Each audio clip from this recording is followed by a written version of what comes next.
Graduated from Rowan University in the spring of 2022 with a sports communication and media degree. I got to actually call minor league baseball and G League basketball games while I was in school. And then I graduated, and as soon as I graduated, I went to NFL Films in Mount Laurel, New Jersey. And as much as I loved that experience, I miss putting on the headsets. I decided, you know what, talk is cheap. I have a laptop that's in my house, and so 21 months later, here we are, still on YouTube, calling games and building an incredible, loving community on here with the people that I call my Philly freaks with a capital P and a capital H. We go live for every single Phillies, Sixers, and Eagles game, and we do it like old school radio play-by-play style. I'm Jason Joseph, and this is Play-by-Play with JJ. I showed a swung on barrel. Get out to right field. Bye-bye baseball. That baby is long gone. Good evening, everybody, and welcome on into another edition of Phillies Play-by-Play with JJ, where we cover Phillies baseball. We also do Sixers basketball. We do Eagles football as well on this channel. If you guys enjoyed this content, make sure you guys hit the thumbs up button, hit that subscribe button as well, and turn on those notification bell icons too. And that way you will know when we go live. Hello, everybody in chat. Jane is here. What's up, Rob? What's going on, RG? RG, it's good to see you back, my friend. Happy to see you. Let's make it 8 in a row, baby. Let's make it 8 in a row. Go Phillies. Yes, sir. Let's go. What's up, Joe? And what's going on, Katie? John, how are you doing? He says the bearded one emerges from the coffin. Let the madness begin. Love that. So the Phillies are on an 8-game winning streak, and they are looking to try to extend it to 9 games in a row. And they're going to have to go up against Jeffrey Springs, who was scheduled to pitch in last night's game. And it was announced from Marcotte that he was going to pitch. It was 4 hours before first pitch of last night that he was going to pitch in tonight's game instead. So it'll be him going up against Christopher Sanchez. And what I said about Jeffrey Springs coming on into the series still stands true. This is a guy who throws a lot of off-speed stuff. He's sort of like I don't want to say Derek Lowe type of a pitcher, but he's one of those pitch-to-contact types of guys where he's going to try to get hitters to fly out and try to get them off balance, if you will. Doesn't really have power pitching type of stuff, but has a very good baseball IQ and can find ways to get you out. So the Phillies need to they're going to have to do some offensive damage. They didn't really do that yesterday. Trey Turner did have the leadoff homer, and then the Phillies ended up getting 3 runs in the 9th off of Mason Miller. But other than that, they came up empty in last night's game in regards to just their offense. So hopefully they can go out there today with a little bit more poise, get on the board early like they did last night, but also try to play small ball early on and blow away the Athletics. So that's where I stand on this. My final score prediction, I'm going to go 8-2. I am going to go 8-2 on this one. And my player of the game that I'm going to go with today, my standout player, it's easy to go with Christopher Sanchez. I don't want to go with the obvious ones. My standout guy today is going to be JT. I think JT is going to have a good day today. If he goes 2 for 4 with an RBI and a double, I'll take that. I think that he'll be one of those guys that actually steps up to the plate today, and he's due. He's due to have a good outing. He had one good outing, and that was against the Rockies, where he almost hit for the cycle. He had a single, a double, and a homer, but I think that he's my standout player for today. So I'm going to go with that as my answer. No Brandon Marsh in the lineup, and no Brandon Marsh and the other one that I was thinking of, no Edmundo Sosa either. So Bryson Stott is batting 7th today. JT is catching, and Stott's over at second. Wes Wilson will be playing out in left field, and Johan Rojas is in center. Let me know who your players of the game are, who your standout players will be. And also tell me what your final score predictions are down below as well. More about Jeffrey Springs. Okay, in his last outing, he went 6 2/3, just gave up 1 earned run, had 5 strikeouts, and that was just on a total of 84 pitches, and that was against the Giants. In the month of May, he has a 1.46 ERA, and has just given up 4 earned runs and only 2 homers as well. And has only walked 5 batters, too. So, in 24 2/3 of an inning, for him to walk 5 batters, just give up 2 homers, and, just throw 352 pitches, that's pretty impressive. I think that he's been one of their best pitchers, if not their best pitcher. He's older. He's 32, from Belmont, North Carolina. But he's 6'3" tall, 218 pounds. He's been in the league since 2018, and he's been having a very good season so far. Let's get into our live stream. It is 10:05 p.m. Eastern Time. It's time to announce the starting lineups tonight for the Philadelphia Phillies. Trey Turner's batting in the leadoff spot. He's over at shortstop. Bryce Harper is at first base. He is batting second. Kyle Schwarber is DHing, hitting third. Fourth will be Nick Castellanos. He is out in right field, batting in the cleanup spot. Fifth is JT Realmuto, who's catching behind the plate. The third baseman, Alec Bohm, will be batting sixth. Bryson Stott, the second baseman, hitting seventh. Eighth will be Wes Wilson, who's playing out in left field. And ninth is Johan Rojas. And so, again, the lineup, it's Turner, Harper, Schwarber, Castellanos, Realmuto, Bohm, Stott, Wilson, and Rojas. And Turner is going to step on into the batter's box. Jeffrey Springs on the hill, left-handed pitcher for the Athletics. And the first pitch is down for ball 1. We are underway, folks. We are underway. I will say hi to you guys in just a couple of seconds. The windup and the next pitch, it's a check swing foul ball just behind the plate. There we go. All right, are we up? There we are. We are up. A 3.91 ERA for Jeffrey Springs on the season. And here's the 1-1. It misses down and in. Angel Vasquez is here. What's going on, Angel? I'm also available for bar mitzvahs and weddings. That's funny. 2 balls, 1 strike, and the pitch. That's up high for ball 3. I got my phone YouTube working so I can give 2 extra likes a day. Woo! Oh, I thought it was 7. Okay, then let's go for 9. I like that. 3 balls, 1 strike to Trey Turner. Springs comes set and fires, and Turner chops a foul. So again, the lineup for the Phillies, in case you are just tuning on in, it's Turner, Harper, Schwarber, Castellanos, JT, Bohm, Stott, Wilson, and Rojas. Springs getting ready to throw the payoff pitch, and he winds up and fires, and it was just outside for ball 4. Thought maybe Chad Fairchild was going to call it a strike, but he did not. And it was not a strike anyways. Good at-bat by Trey. And the leadoff man is aboard, and Bryce Harper is coming up next. Time is called from Bryce. Phillies have the highest batting average against left-handed pitching this season. They're hitting .280. And guess who's third on that list in all of baseball? You guessed it, the Athletics. They're hitting .276. And they'll be facing a lefty today, and that'll be Christopher Sanchez. The first pitch is outside for a ball. And Turner on over at first. He got on with a walk. Springs looks back at first. And back to the plate.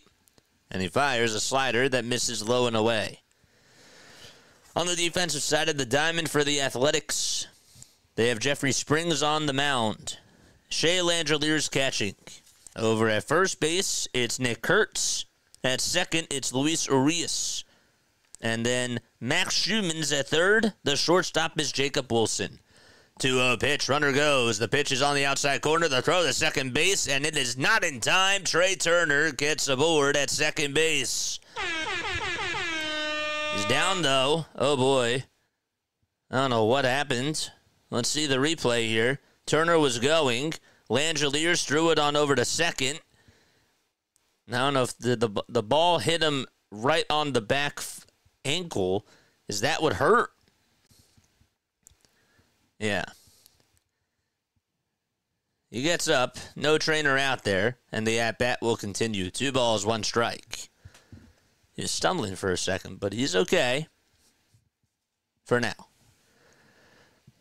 Harper batting .271 on the season. Here's the 2-1 pitch. Swing and a miss. He got fooled on that slider. In the outfield for the A's, they got Tyler Soderstrom in left, Miguel Andujar in right, and Denzel Clark in center field. 2 balls, 2 strikes, and the pitch to Harper. He'll ground this one towards the right side. It goes under the glove of the second baseman, out to right field. Trey Turner's going to score. It's a 1-0 ball game for the Phils. And the Athletics make a big mistake there, and the Phillies able to capitalize. That's a routine ground ball. And Luis Arias, it just went underneath his glove. Didn't get it down far enough.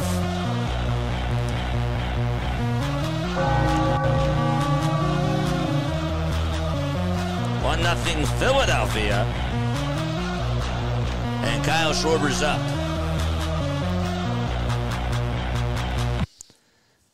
So Harper's at first. Let's see what the ruling is. The pitch on the way. That's in there for a strike as it catches the outside corner. Don't forget to like and subscribe, folks. Angel says, I'm going to go 9-6 Phillies. I like that final score. Derek says 6-2. 4-1, says Paula. Good predictions. Standout player is Harper. 0-1 pitch. There's a ground ball down the first base line. It's a foul ball. The bat boy lets it come over to him. Not the bat boy, the right field ball boy. And gives a little souvenir to the fans. Excuse me. What's up, Jason? He says, I'm going to go 6-3 Phillies tonight. Rising Rhino, what's going on? 0-2 pitch. It's outside for a ball. What's cooking? What's up, Rising Rhino? So they called it an error. It's an E4, no RBI. The 1-2 delivery, high and away for ball 2.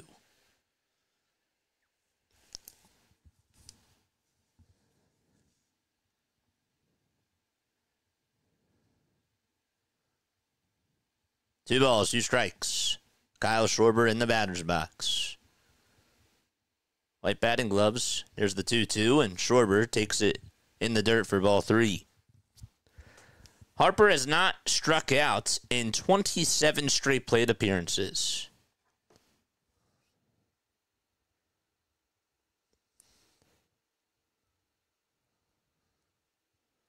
Three balls, 2 strikes. This is Kyle Schwarber, though, in the batter's box. Tends to walk a lot. The 3-2 pitch to Schwarber. He pops this one up. It's skied towards right center field. Arias gets under it and makes the grab at the battle of the sun. And almost misjudged it, but almost does not count. There's a fastball right down the middle, too. And Kyle just is timing off. Crew chief for tonight, Chad Fairchild, is the home plate umpire. Roberto Ortiz is at first. At second, it's Austin Jones, and Bill Miller is the third base ump. Here's Castellanos, and he lifts this one out to right center field. That's going to go all the way towards the wall, and it splits the gap, too. Clark does get over to it. Here's Harper on his high horse. The throw to the plate is not in time, and a little bit off as well. Nick Castellanos with an RBI double, 2-0, Philadelphia. That was a curve that Castellanos was able to just get a hold of, and he capitalized on the mistake.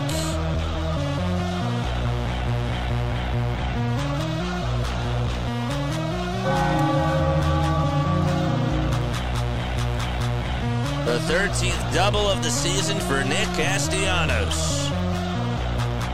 Here comes JT. And the first pitch that he sees is a fastball right down Broad Street for strike one. That's the first hit of the inning for the Phillies. JT's average is just at 241. Does have 5 long balls on the season. 0-1 pitch, another fastball towards the inner third of the zone for strike two. Don't forget to like and subscribe, folks.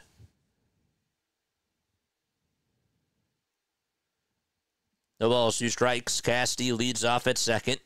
Springs looks back at second. Now back to the plate and fires. It's high and inside. Daniel Barry is here. What's up, Daniel Barry? I hit the like button. Love it. 1 ball, 2 strikes to Real Muto.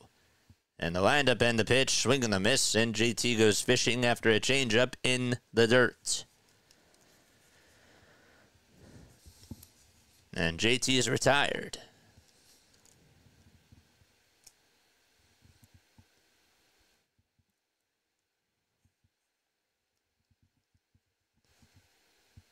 Well, I guess JT was looking for something else.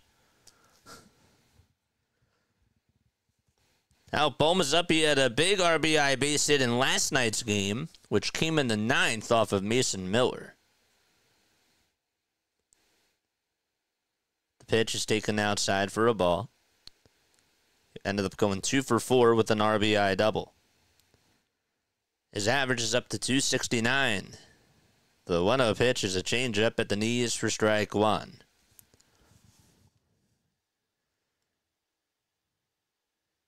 Bet Ellie De La Cruz hitting his 9th homer of the season.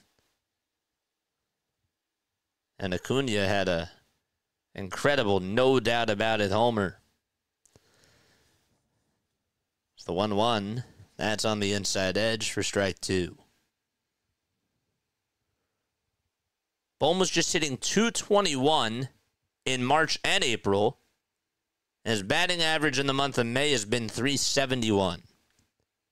1-2 pitch, and he'll sky this one, and he says, get out of play, and it does. The ball listened to him. Nice catch by that fan.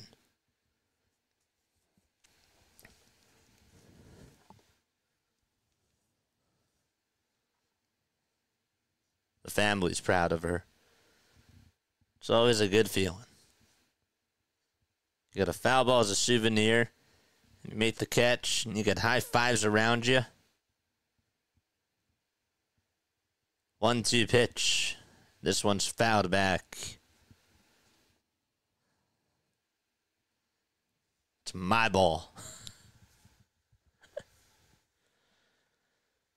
We got a $5 super chat from Ronald Stevens. 1 ball, 2 strikes. I'll read it in just a second. Here's the 1-2 to Bohm. Swing and a miss. You got a changeup on the outside edge. And so back-to-back strikeouts to end the top of the first. The Phillies do make some noise, however, and lead it 2-0 as we head to the bottom of the first. Okay. JJ, what's up, man? Showing some love. Looking forward to you ringing the bell at the end of this game. Renaud Stevens.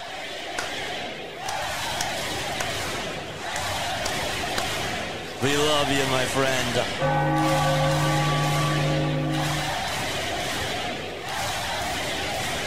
Rising Rhino, what's going on, my friend? Thank you so much for coming on here and for showing us support as always. Folks, if you guys love football, my man, Rising Rhino, is very good at what he does.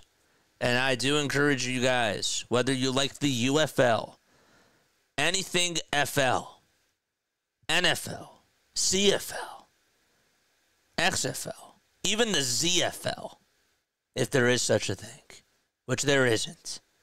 But my man Rising Rhino has you covered for all football games. It's great. Jason, do you do parlays as well, or do you just watch the game? That is a great question. I do not do parlays for most of the time. And even when I do, I don't advertise it. But most of the time, 9 times out of 10, I don't do betting as I'm calling the game. Because then, guess what I'm going to focus on? I mean, do I focus on my fantasy team some of the time? Yeah, but I block that out. But if it was betting, it would kind of get me a little bit off of my groove. So I can't do that to myself. You know? But that's a good question. I appreciate you for asking that. Always on here when I have the time, my man. Yes, you are. You are. And you are the man. Christopher Sanchez is going to pitch. He's also the man for the Phillies, and the first pitch is outside for a ball. Jacob Wilson batting in the leadoff spot for the Athletics. And it's Brent Rooker, Tyler Soderstrom, Shea Langeliers, Miguel Andujar, Luis Urias, Max Schumann, Nick Kurtz, and Denzel Clark. And Sanchez kicks and delivers, and the pitch is inside and low. Sanchez this year, 9 starts, and in 49 innings, he has posted a 3.1 earned run average and has struck out 49 batters. The 2-0 pitch catches the outside edge for strike 1.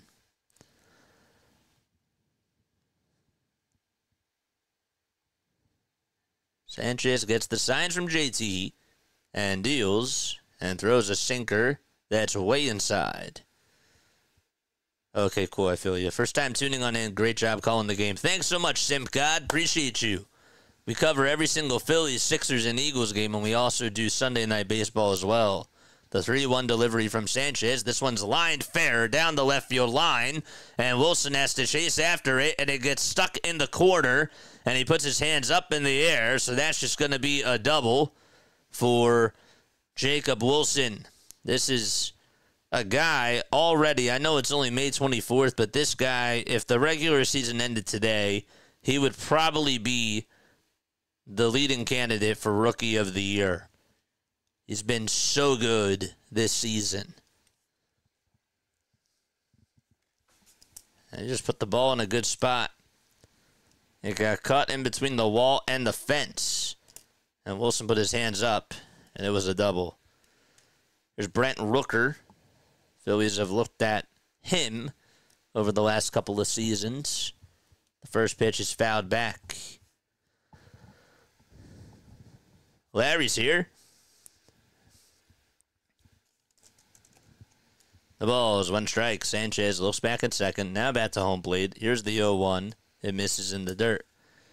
Hey, JJ, remember when I said we needed to aim at first place and focus and then stay there? Let's go, Phillies. Let's go. Let's go. 1 ball, 1 strike. And the leg kick and the pitch, swing and a miss. Nice changeup thrown by Sanchez. With a lot of velocity to it.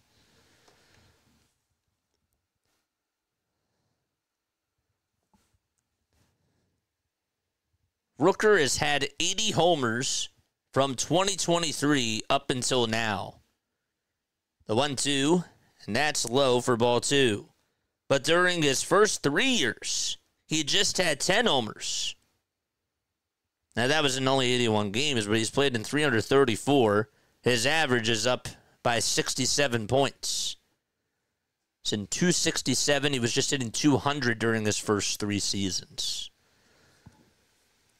Here's the 2-2 pitch. This one's ripped foul.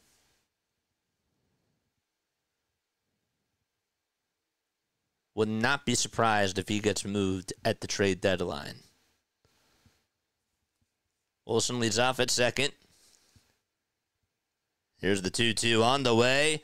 It's a little bit inside, but it's a called strike 3, and Rooker shakes his head at Chad Fairchild and goes back to the dugout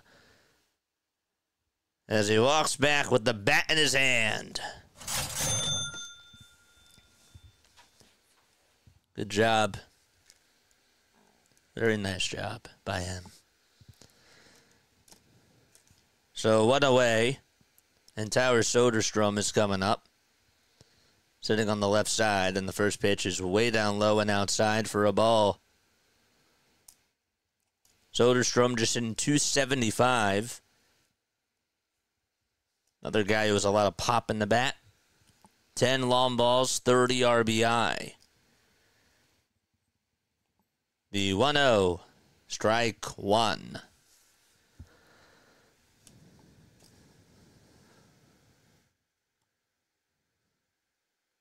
What's up, Bonge? Bonge just renewed his membership. Thank you so much, my friend. The 1-1 pitch. There's a bouncing ball. Hit over towards shortstop. Turner has it. Picks it up. Sidearm throw to first in time. Wilson does advance over to third. But there are 2 away. Wilson is now 90 feet away from scoring.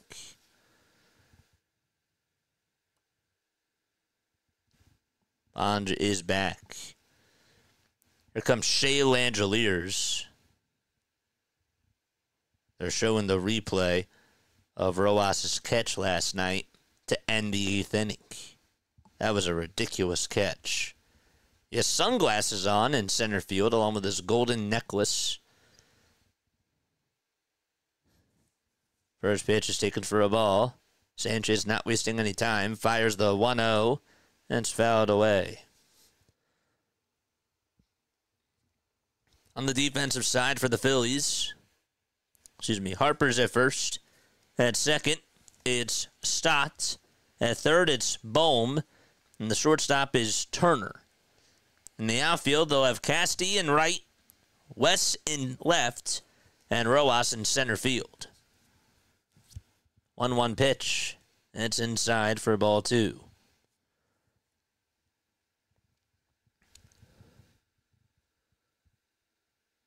Appreciate each and every one of you for being on here. 2 balls, 1 strike. Don't forget to like and subscribe. Mods, how many likes do we have? What's our like to viewer ratio? 2-1 pitch. That is fouled away.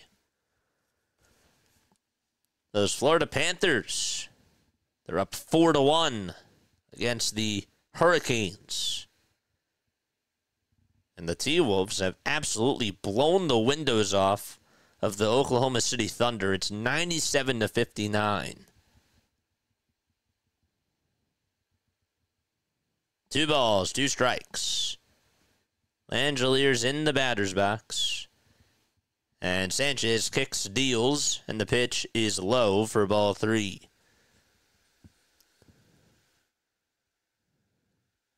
Under 70 in here, 64 likes. Let's get those numbers up. Keep it coming, love. Keep it coming, love. Now I got Casey and the Sunshine Band in my head. 3-2 pitch, swinging a miss. He struck him out. Nice pitch thrown by Sanchez. It's a changeup in the dirt, and Langeliers offers at it, and we're going to the top of the 2nd inning. 2-0 Phils. Who will lead it off, JJ? Stott, Wilson, and Rojas are due up in the batting order. How's everybody doing tonight? Let's go to the monologue screen for a second. Where are you guys tapping in from? Let us know down below. I did not change my lighting for this. I apologize. Let's see if I actually can move the light a little bit so that way you can see my full face. Maybe I'll move it a little bit more that way. Does that help? Yeah, that's better. I think that looks better. JD Drew, 0-0, says Phillies would be undefeated with JJ leading the squad. Thank you, man. Appreciate you. You are awesome. Aww. Appreciate you. Hey, JJ, sorry I haven't really been on stream lately. Been moving out of college and doing finals. Dude, that is important. That is absolutely important. We come second, third, fifth, wherever it is on the list. We are not number one.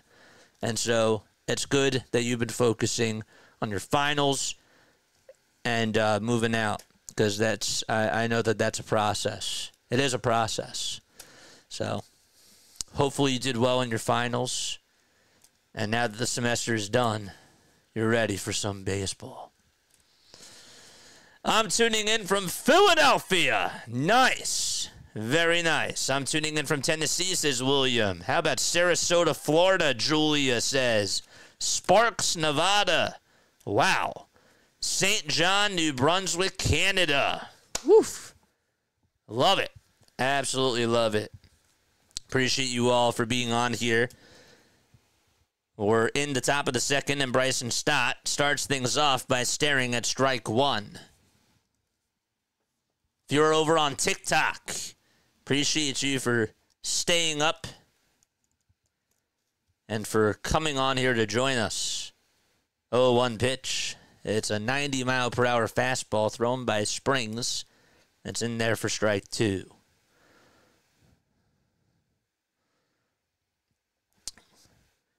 I would take Cedric Mullins. I like Bautista, but I think that he's going to cost more. 1 ball, 2 strikes to Bryson Stott. JD Drew says I'm 20 minutes west of Philly from Route 3. Cool. 1-2 pitch. It's outside for ball 2.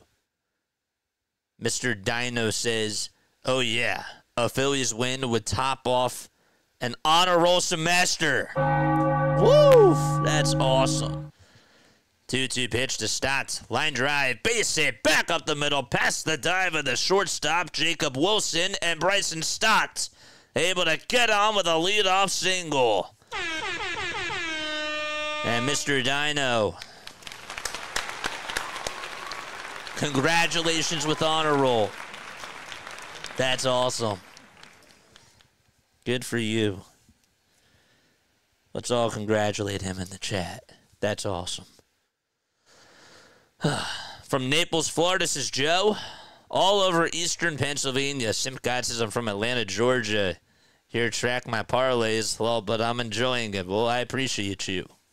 First pitch is in there for a strike. Did you come over from CeeLo's stream? Larry says, I agree. I'll take Mullins. The ball's 1 strike. Springs looks back at first and does a little toss towards the bag. And Stott didn't even have to dive.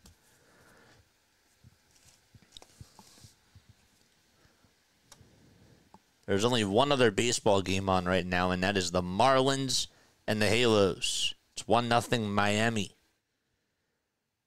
0-1 pitch. High for a ball. Orlando says I'm from Summerville, South Carolina.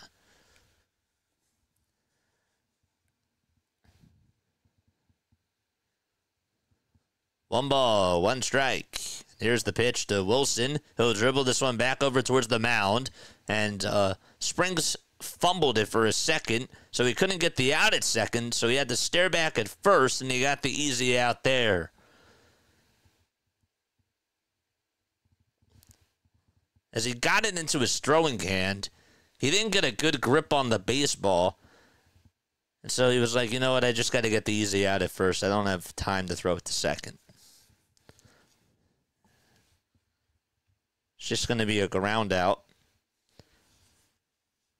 And Yohan Rojas is up. And he stares at strike 1.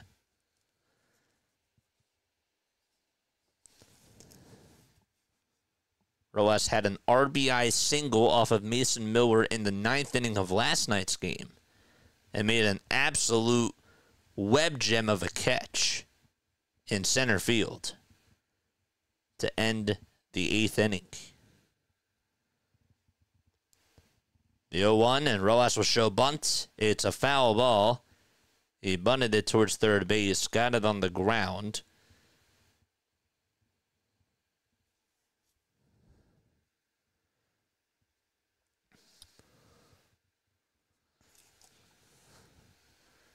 No balls, 2 strikes. After the game is done, we got a post-game show. 610-314-0844 is the phone number. That is how you call on in to play-by-play with JJ. 0-2 pitch to Rojas. It's down for a ball. How did the Phillies get their runs in the first?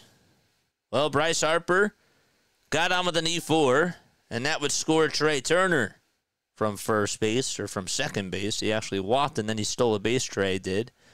They would score on the E4 that was hit by Bryce Harper. And then Nick Castellanos had an RBI double to reel in Bryce. 1-2 pitch. And that is inside for a ball. No chat question tonight, JJ. Oh, it's coming. Don't you worry. I didn't do a poll question. But I still have a question for you guys. 2-2 pitch to Rojas. This one's going to be bounced over towards third base. And the throw over to first is in time. So Stott does advance. It took a bounce in front of Max Schumann.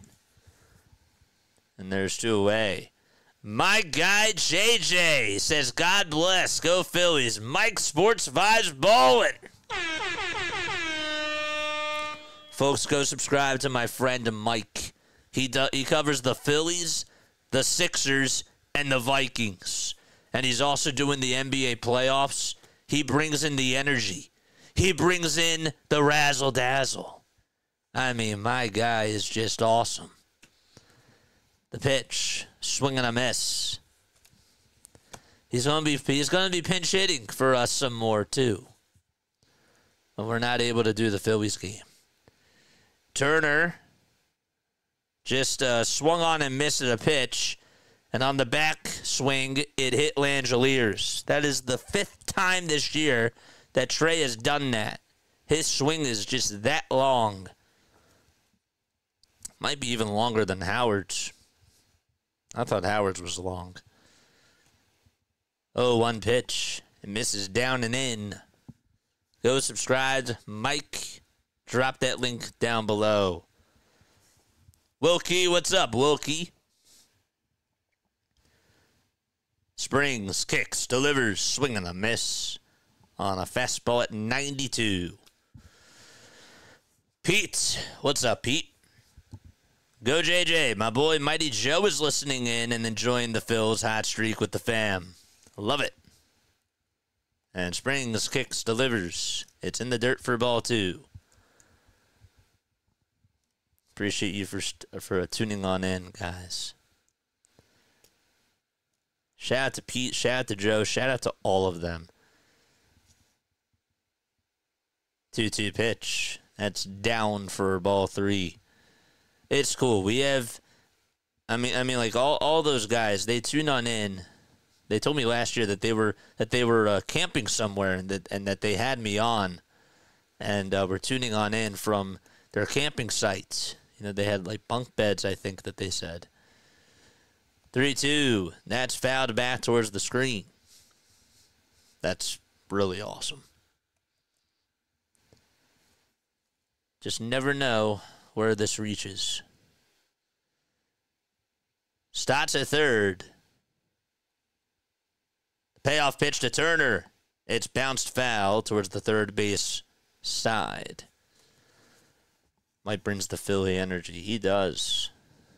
Mike brings that energy. I remember when Larry said on stream when he was filling in for us, Mike, can you be a little bit more enthusiastic?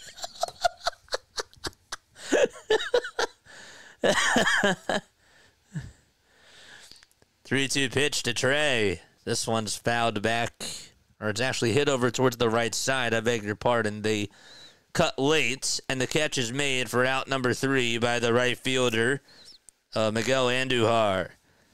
So, we're going to the bottom of the second. No runs, 1 hit, 1 man left at third base. That was Bryson Stott. And the A's are coming back up. That's the curse about doing this off of a monitor, is that when you see delays or mistakes thrown from the producers or the directors and having to rely on the monitor just to wait for sort of their signal to see where the ball is, it's hard. Tigers lost, the Mets won. Guess that's zeroed out, says Joe. Back here watching. Hope you're feeling better tonight, says Charlie. Charlie, appreciate you, man. John says intentional grounding. False starts. Trey Turner. Number 27. Replay foul ball.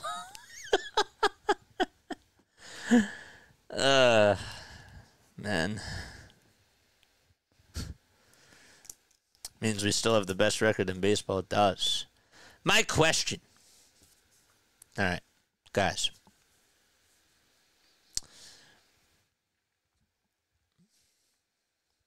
For those of you that still wanted Alec Bohm gone coming on into the season, are you still there? Do you still feel that way? Is my question. That's my question. Do you still feel that way about Alec Bohm?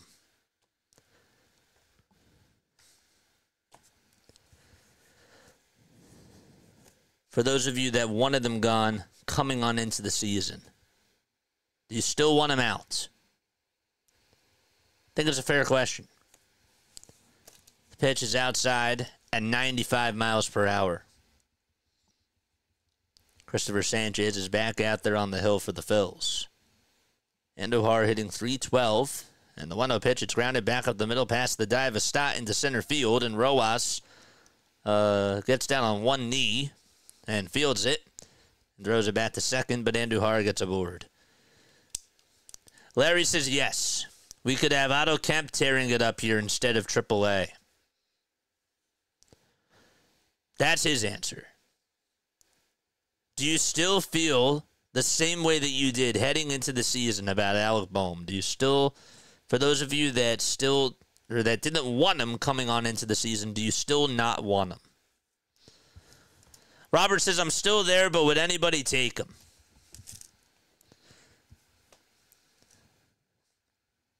One ball, no strikes. Luis Urias is up at the plate. He had the big error at second base. Joe says, I never was, only because I have no control over that, so it's not worth my care. I try not to let things live rent-free in my head. It's fair. 2 balls, no strikes. Sanchez kicks, fires, and it misses just inside. My guy says, I was always okay with Bohm, but he doesn't seem like he likes Philly like the other players.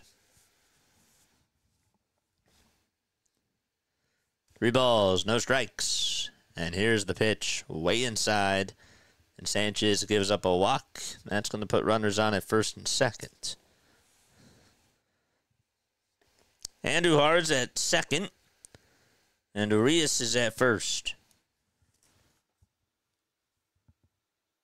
Sanchez has a 10.76 strikeout per 9 innings ratio. That's wild. Last year it was at a 7.58. That makes sense. Striking out more batters. Here's Schumann, and he'll dribble this one over towards the third base side. Sanchez picks it up, gets over to it, throws it over to first, and it's in time. That was sort of like a sacrifice bunt. More small ball action from the Athletics. And the tying run is now in scoring position. And Sanchez made an excellent play. He had a run off the hill towards that third base side. He barehanded it and just threw it over to first in stride. It's Nick Kurtz who's up to bat. And the pitch is outside for a ball.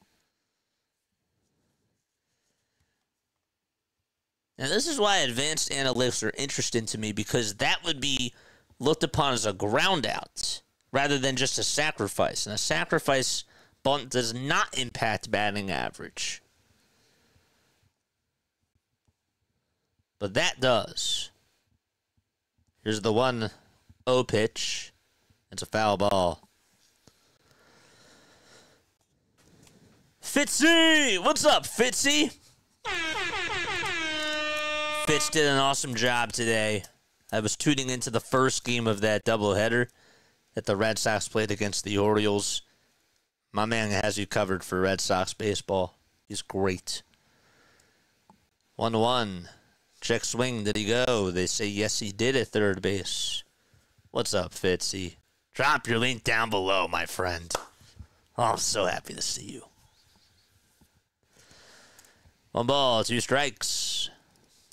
2 runners in scoring position. 2-0 Phils, bottom of the second. And 1 out. Here's the 1-2 from Sanchez. It's in the dirt for ball 2.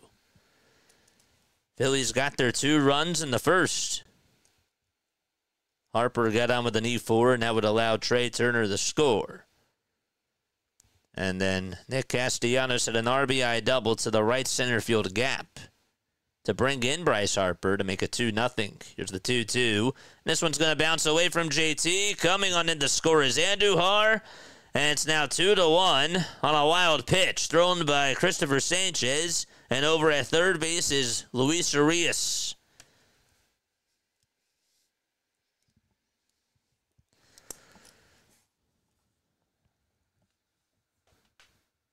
See, this was supposed to be a slider, and JT, it was going to be hard for him to block it. Did he shuffle his feet quickly enough? No. But it would have been a really tough pitch to block. There's the 3-2, and that's low and outside for ball 4. And runners are now on at the corners. Fitzy just dropped that link. What's up, freaks? Is Tracy. Tracy! Tracy, can't you see? Sometimes your words just hypnotize me. No, I'm kidding. What's up, Tracy? Caleb Cotham is going out there to try to calm Christopher Sanchez down. They're having a conference with all the infielders. And this is just to get Christopher Sanchez in the right headspace.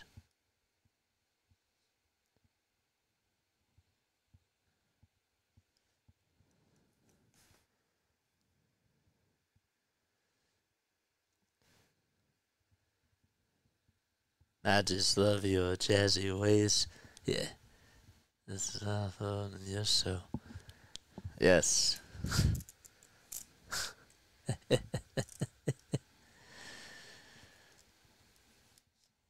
Up now is Denzel Clark. And he'll show bunt. Take it back as it's inside at 95 miles per hour. JT is not good at blocking pitches. You know who else is not good at blocking pitches? His initials start with a J. That's correct. JJ. 1 ball, no strikes. Sanchez comes set and delivers and gets the friendly call on the pitch that was inside.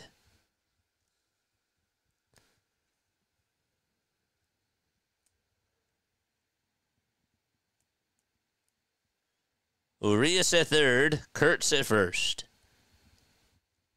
A 1-1 delivery. Good block by JT that time, as the changeup was in the dirt for ball 2. Steve! What's up, Steve? Happy to see every one of you. 2 balls, 1 strike. Sanchez comes set and delivers. Good changeup that time on the swing and the miss. Phillies are playing out in Sacramento at Sutter Health Park, the home of the Athletics for this season. 2-2. It just misses inside. The sinker reached 96.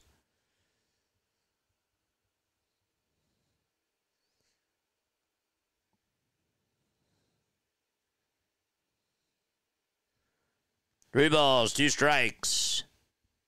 And the payoff pitch on the way. Swing and a miss. A disgusting changeup by Sanchez. He was a magician. He got it to disappear out of the strike zone. And there's two away. That's what you call pulling a string.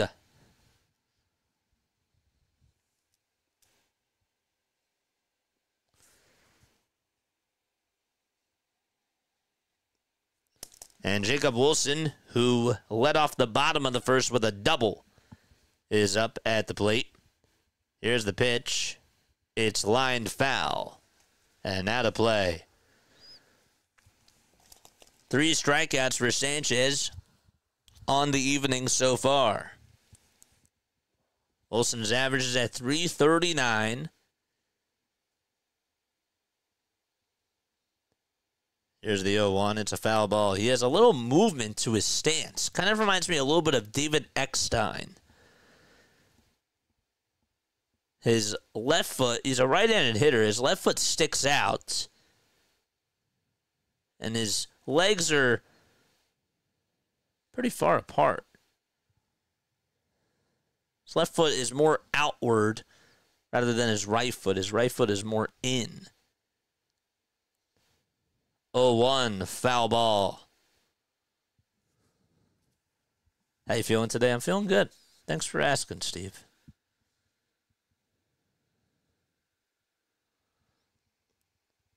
Wilson 6 for 17 with runners in scoring position. 0-2 pitch. This one's lined fair over to right field. And a run's going to come on in to score, and the game is tied 2-2. And Wilson gets his second hit of the ball game and rips an RBI single out to right. Went the opposite way, kept his head down. And it was surprised that he actually hit it out to right field because his eyes were up a little bit.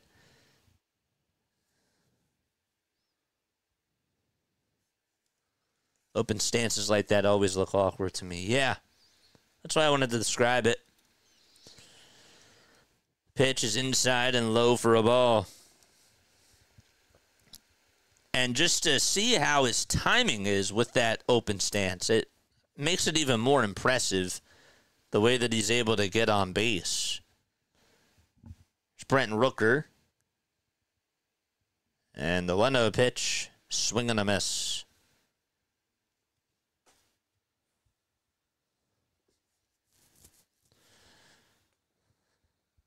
Rooker struck out in the first. Don't forget to like and subscribe, folks. Bottom of the second, 2 outs, and the pitch is outside for a ball. The question was before, for those of you that wanted Alec Bohm off the team coming on into the season, do you still feel that way as of May 24th, 2025, a.k.a. today? I'll ask you the question in 2 hours. 1 hour and 8 minutes, because it'll be a new day. 2-1 offering. It's inside for ball 3.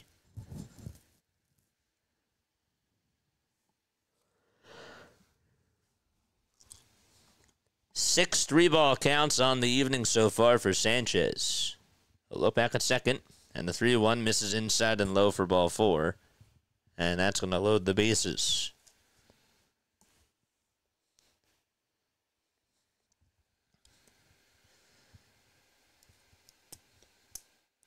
Kurtz is at third. Wilson's at second.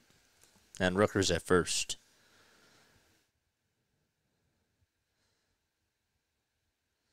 Larry says we need a ritual sacrifice. Trade him to the Rockies. The pitch, here it comes to Soderstrom. There's a swing and a miss. I would actually like to take Soderstrom. I would love it if he was a Philly. The ball is 1 strike. And the pitch is outside for a ball.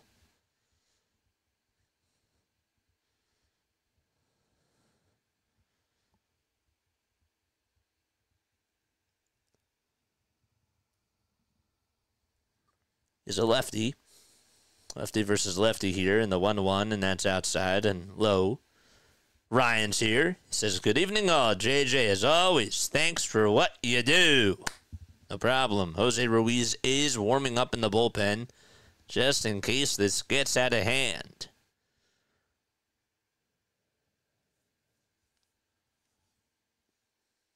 Steve says, do not yawn. I can't help it, man. I can't help it. I'm not trying to be rude or anything. I just can't help it. It's natural for me. 2-1, swing and a miss. That was high. And Soderstrom went on after it.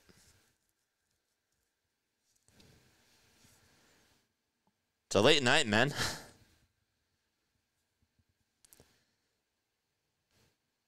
Here's the 2-2 pitch. That's low and outside for ball 3.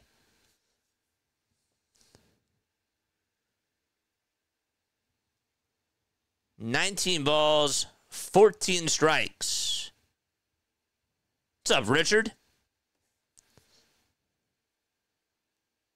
The payoff pitch to Soderstrom, and it's in there for a cold strike 3 at the knees. 95 on the gun, and we're heading to the top of the 3rd.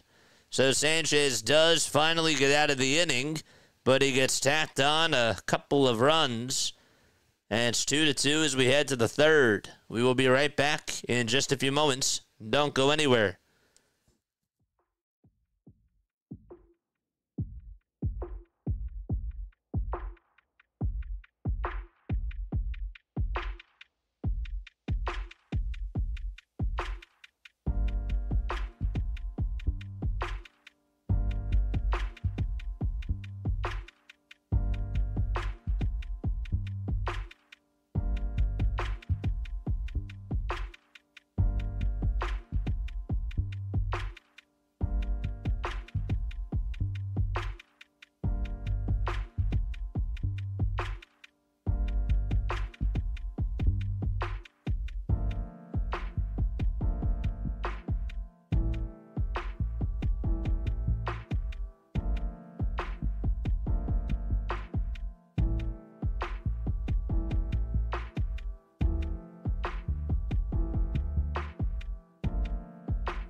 Don't forget to hit the like button and hit that subscribe button, folks. We have 221 people on the stream. Now that is awesome. Where's a soda when I need one? He's on the bench right now. Can I take a message? Oh, wait, that's so-sa, not soda. Top of the 3rd, here's Bryce Harper, and he chases, well, actually swung on and missed the sweeper. It was down the middle. His timing was way off. The ball is 1 strike, and the pitch to Harper. Fly ball hit out towards center field, and there is Clark. Doesn't really have to move a whole bunch, and he makes the grab for the first out. Get a coffee ready, says Renaud. We're good. I don't really need the coffee. Why don't they pour water on the mound, break it up so it's not so dry? Good question. 1 gone at the top of the 3rd. And Jeffrey Springs kicks, delivers the pitch with a little bit outside. But Chad Fairchild says it's strike 1.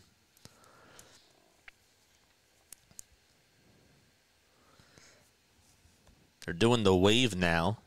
It's early for the wave. Excuse me. Sorry. The ball is 1 strike. The pitch. That's taken right down the middle for strike 2.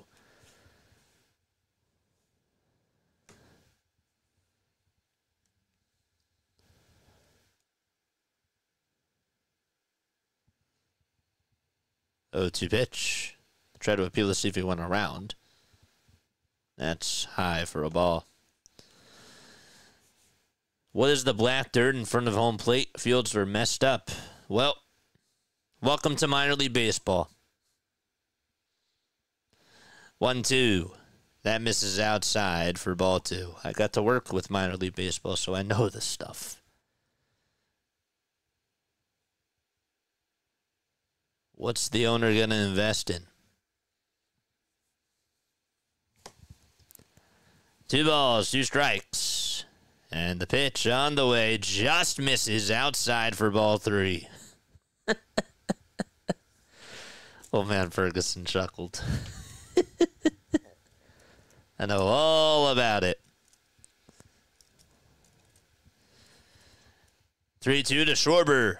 And that one is ripped foul. That was a screamer.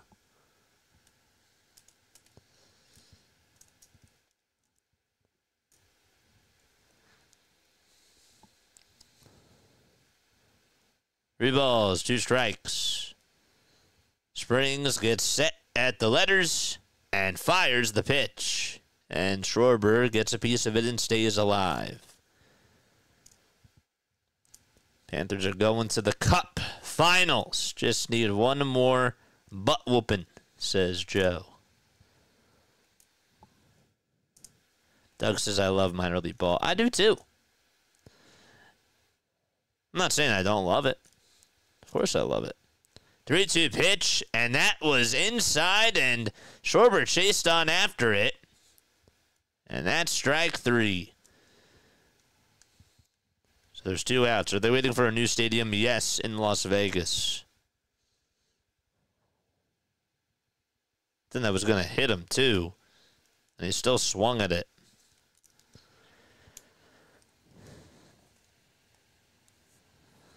Castellanos is up. And the pitch way up high towards the head level. DMV says, greetings, JJ just logged in, blacked out again. Thanks so much for doing this for us. Of course. Anytime. The 1-0, swing and a miss.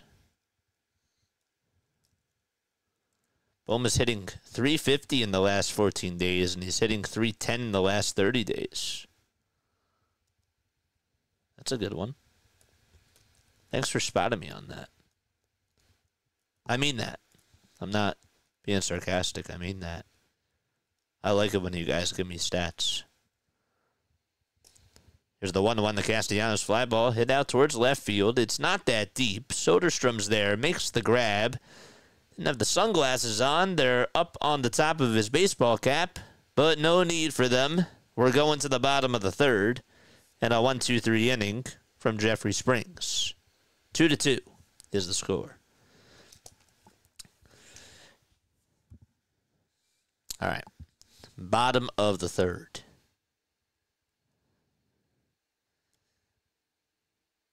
By the way, Kaiser Streamer University. I think that they have like a couple more days left. It looks cool. It looks cool.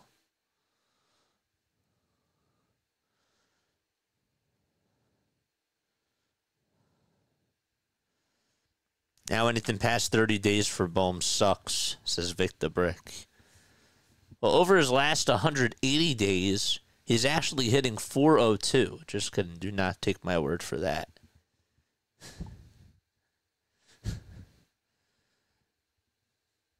StatMuse is so good with those things.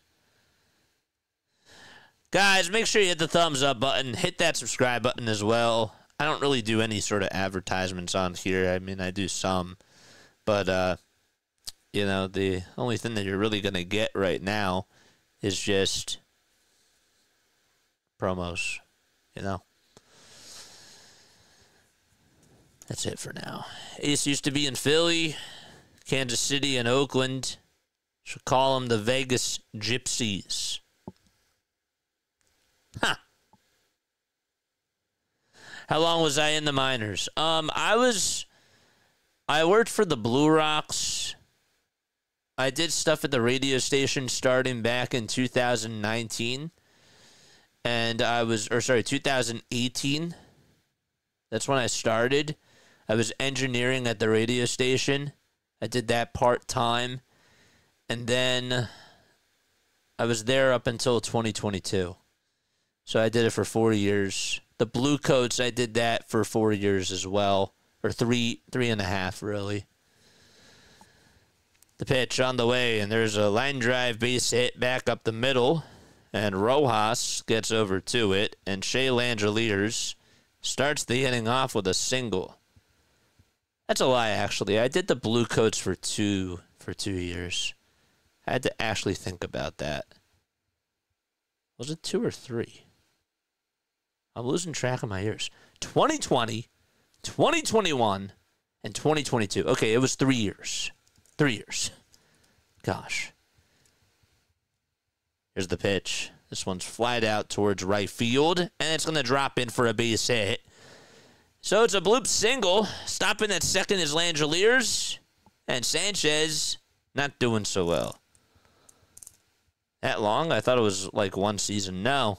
I started in 2020 with the Blue Coats and 2018 with the Blue Rocks. I didn't start calling their games until 2021.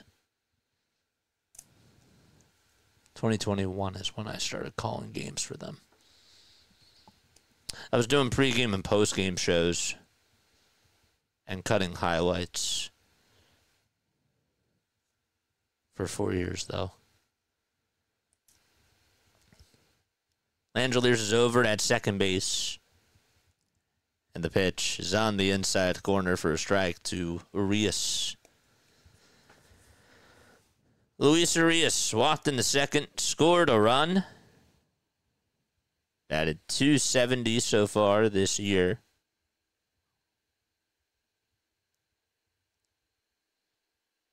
It's a cool stadium. 0-1. This one's fouled away.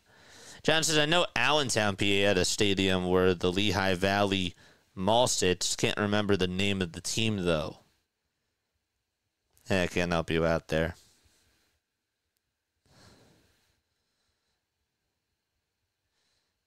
A's are 1 for 7 with runners in scoring position. The Phillies are 0 for 5. Here's the 0-2 pitch, and that's on the inside corner for a called strike 3. And a big strikeout. That's the 5th punch-out today for Sanchez.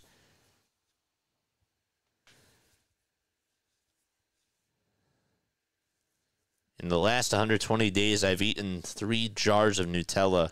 That's a fun fact. I would have never guessed that, Vic.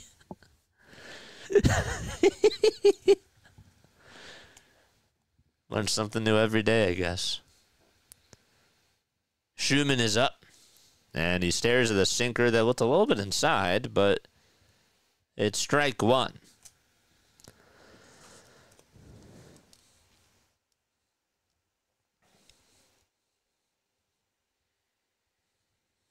Max Schumann grounded out in the second. His average is at .265. The pitch. There's a ground ball hit over to third. The throw to second. There's one. The throw to first in time for an around-the-horn double play. Cha-ching. And we're heading to the top of the 4th. Christopher Sanchez gets out of the inning without a scratch. And the Phillies will try to scratch and claw and get the lead back as we go to the top of the 4th.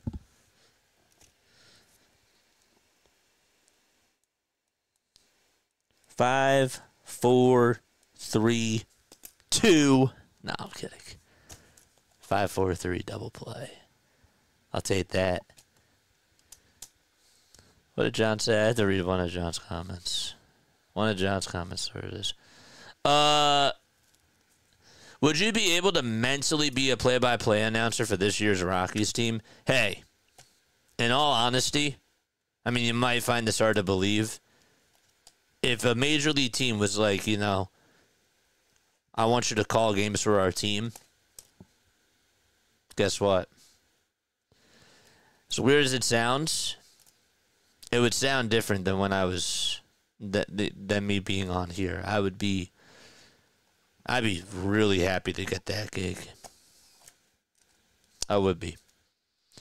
But you gotta separate that, you know? Like, I've learned on YouTube, okay, that it's okay to let the fan in me get in the way, because that's how I connect with you guys. If I'm doing this for a professional team, the record, of course it would be nice for them to go to the playoffs. But just to be in the booth and just to be able to call the games, like, I would just be locked in to that.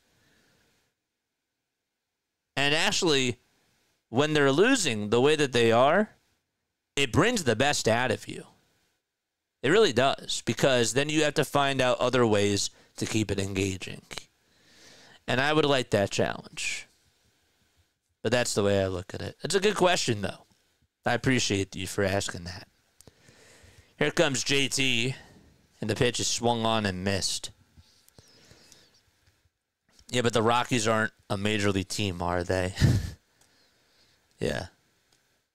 John says, be careful what you wish for. I mean, it's the truth. You get to call a game for any major league team. You know how many people would die to have that opportunity? Doesn't matter how good the team is. 0-1, swing and a miss. There's only 30 jobs for TV and 30 for radio. 0-2 is the count. Springs gets set at the letters, winds up, and delivers. This one's flied out towards center field, and getting under it is Clark, and I'll make the catch for the out. Tracy says, how different? Well, I'm not doing this. I'm doing under my network, right? So I have a lot of leeway because I own this. So I can say more so of like what I want to say. I could curse on here. I just choose not to because I don't think that that fits my brand. But obviously when I'm doing it for a network, like there's things that I really can't say. There's things that I could probably allude to on how I feel about how a team is doing, but I can't just say that they absolutely stink. The 1-0 pitch to Bohm, fly ball hit out towards left field. That's going back towards the track. Goodbye, baseball. Alec Bohm says, see you later. 3-2, Philadelphia.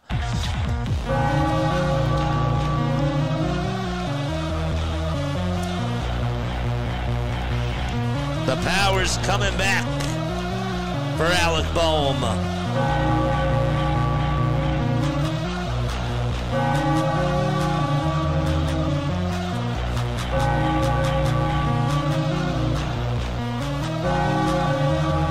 Let's go. Here comes Bryson Stott. The pitch is in there for a strike. Tracy says, yeah, I get it. I'd be like Euchre in the majors, Doug. Yeah. Should have asked if he would take the job calling the Mets or the Sixers. The pitch. There's a foul ball. Any opportunity is a good one. But I love being on this platform. Like, don't get me wrong. I do think that this is the future. That's why I keep coming on here, too. You know, so it's a very cool platform. 0-2 pitch. There's a ground ball hit back up the middle. The shortstop picks it up, throws it over to first, and it's in time to get Bryson Stott. Excuse me.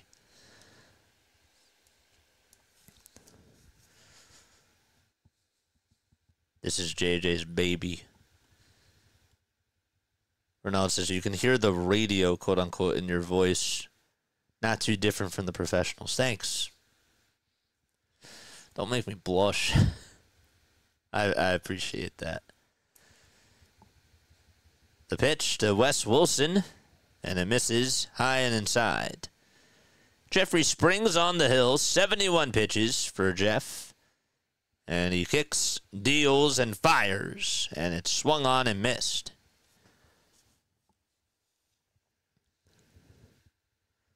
Feel bad talking about the Delco dumper now, Double J. No, don't feel bad. 1-1, and that's up high for ball 2. Why would you feel bad about that? I mean, I appreciate you for saying that, but no. It's a different platform, man. It's a totally different platform. 2-1. That's down for ball 3.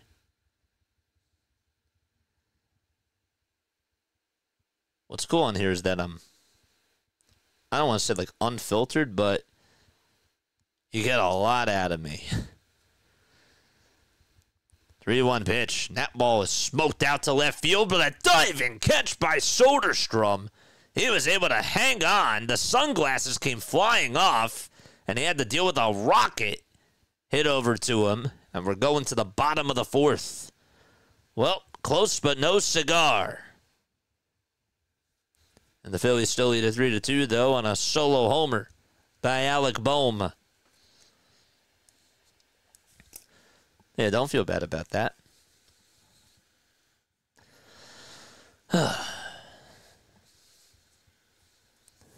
Speaking of the devil, Bohm is the devil of this analogy. I love that. Good choices, but I get it. It will be different. Yeah. Yeah. For sure. When you're not your own boss, things are just different. It is. I mean, why do you think there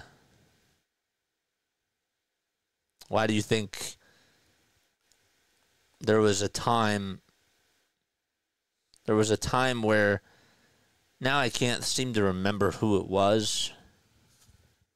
I don't really like when I go down this rabbit hole.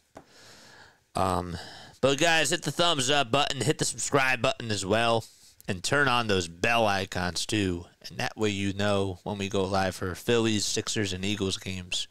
In case you are tuning on in, Phillies do lead at 3-2. They scored 2 runs in the top of the first on an E4 from Bryce Harper and an RBI double from Nick Castellanos. Then Sanchez gave up 2 runs in the bottom of the second. There was an RBI single from Jacob Wilson and a wild pitch that was thrown that would allow Miguel Andujar to score. Then the Phillies got the lead back on a solo jack by Alec Bohm. Bohm's trade value is going up, says old man Ferguson. Yeah. What was that question that you asked about Bohm again? For those of you that thought that Alec Bohm should be gone before the season started, do you still feel that way? Is the question that I had. The pitch is down low for a ball. John says, after the notoriety, recognition, fame, money, woman, drugs, rehab, divorce, bank, JJ comes back to us like De Niro at the end of Casino. Please come back. Please come back. 1-0. That's down for ball 2. That's how I'll sound when I'm crying to you guys. No, I'm kidding. 2-0 pitch. There's a sinker at 93 miles per hour. It's taken for a strike. I do. I love it, and I love you guys. Sanchez kicks, deals. There's a 94 mile per hour fastball on the outside corner for strike 2. I do. I get such a kick out of this.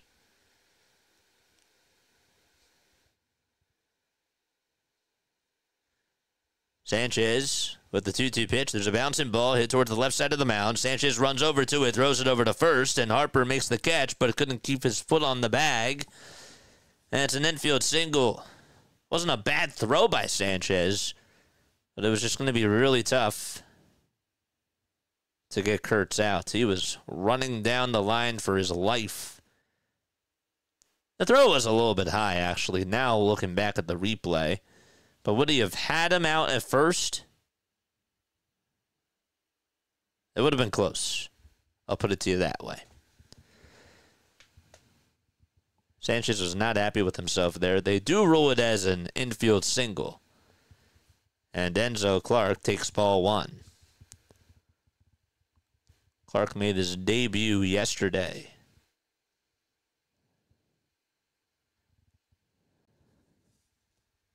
The 1-0, and he bounces it foul.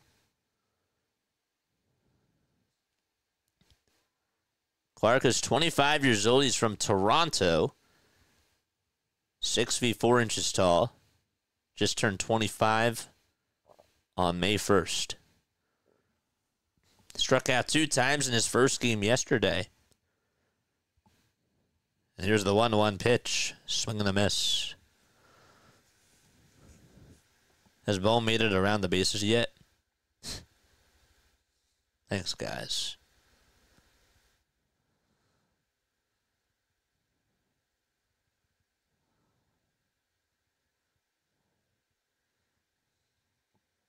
No, absolutely, Renaud.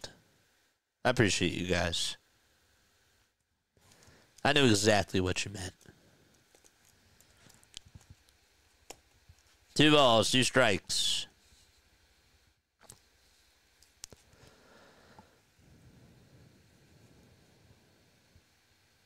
The windup and the pitch. Strike 3 called. Got him looking at a sinker on the upper tier of the zone. Ring 'em up. 6 chairs. It froze him. And Clark was looking for something else. And Chad Fairchild said, "You're out."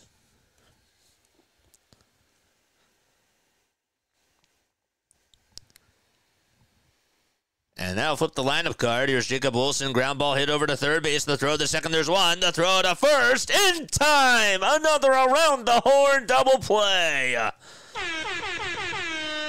Nice job. All started by Alec Bohm. He's backing up. Let's see the replay here. Bohm made an excellent throw to second and Stott with the throw to first. It was just in time, and we're going to the top of the 5th inning.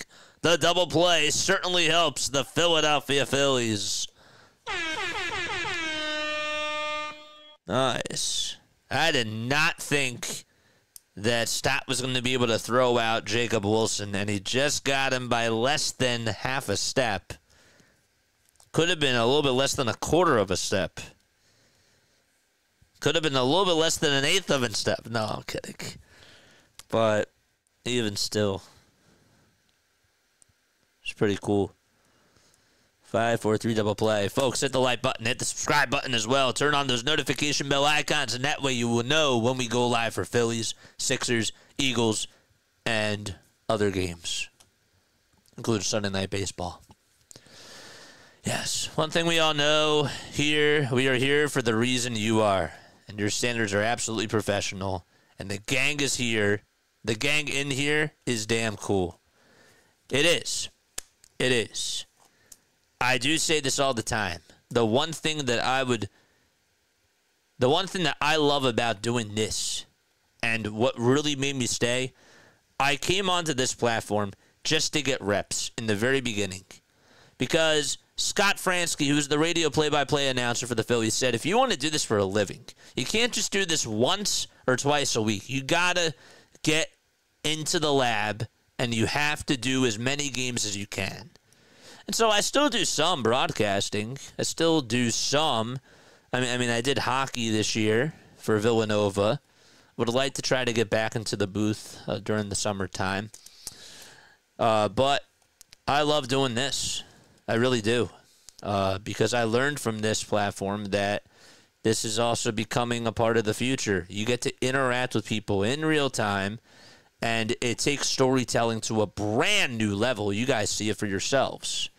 Top of the 5th, there's a fly ball hit out towards center field. The catch is made, and Trey Turner on one pitch, or Yohan Rojas on one pitch, lines out to center. See, if I was doing the traditional broadcast, I would have taken a break. I would have said, we'll be right back on the other side. Oh, by the way, it's 11:23. It's time for station identification. You're listening to 102.1. The pitch is in there for a strike. The Trey Turner. And we accept you because we love you, big guy. I love you guys, too. The ball is 1 strike to Trey. The windup and the pitch from Jeffrey Springs. It misses inside. Let's go, baby.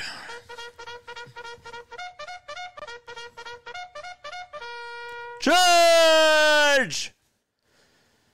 The 1-1 pitch. That's a called strike at the knees. And it's now 1-2.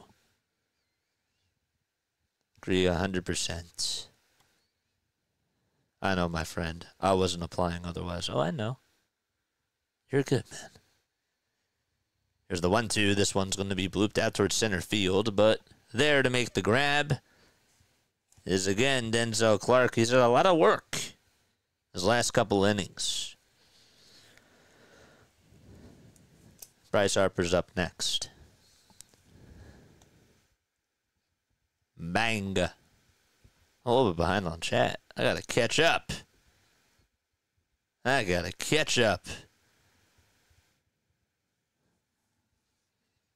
2 outs in the pitch. That's on the outside edge for strike 1 to Bryce Harper. JJ, you would miss us if you got hired. Yeah, I would. But I know that some of you guys would still be supporting me. I'd still come on stream. 0-1 pitch. That's lined foul and out of play. Victor Brick, $2 super chat.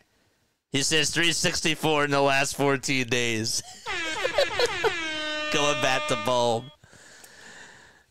0-2 to Harper, way up high for a ball. Thanks so much, Vic. You're the man. Oof. 1 ball, 2 strikes to Harper. 83 pitches for Jeffrey Springs. 3-2 Phillies. Here's the 1-2. And it's down in the way. Doug says it takes me back sitting with my pop in the backyard listening to the Phillies on his little black radio.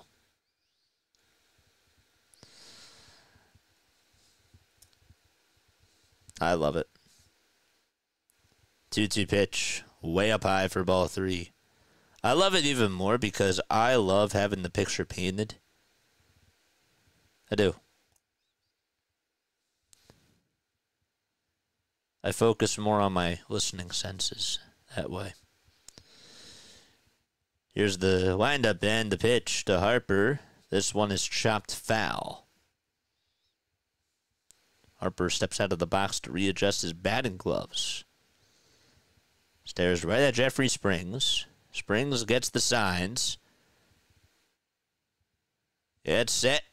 Winds up and fires the pitch. Swing and a miss. He got a slider, Bryce Harper, that was on the upper tier of the zone and was absolutely late. And so we're going to the bottom of the 5th as Harper nods his head. And the Phillies lead 3-2.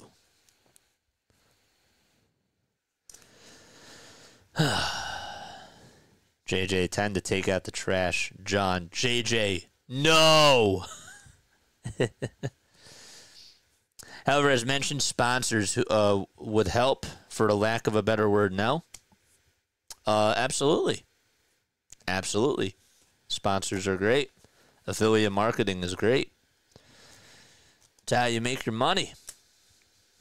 It is. It's how it goes, but no matter what happens, okay, no matter what deal I get, I will always make sure that I stay true to who I am. That's me. You know, if somebody wants me to do something that I don't feel comfortable with, or it would have me, you know, I'd have to play breaks for a while, you know, for like over a couple of minutes, and there's certain things I couldn't say, I'm not doing it. Because I got to stay true to who I am. You know? But that's how I feel. That's $2 in Bohm's column. Does Bohm have a GoFundMe?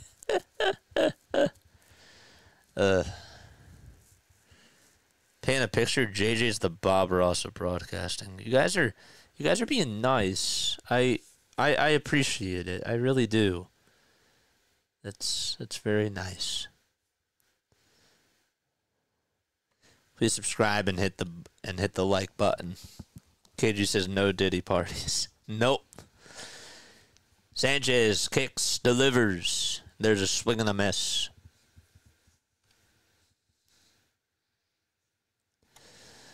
How many likes do we have? Did we get to 200 yet?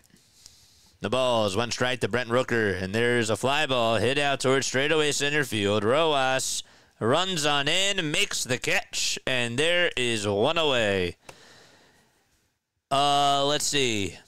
Reynald Stevens Jr. with another $5 super chat. Appreciate you. Reynald says, it is the future. Braves Country Radio does it, but only interacts with chat before and after the games. And see, that to me is flawed. Because, and again, like I respect what he does, but understanding the platform, the trends, and what is here, you know, that this is what makes it unique. 1 ball, no strikes. We're in the bottom of the 5th, and here's the windup and the pitch. That's a foul ball.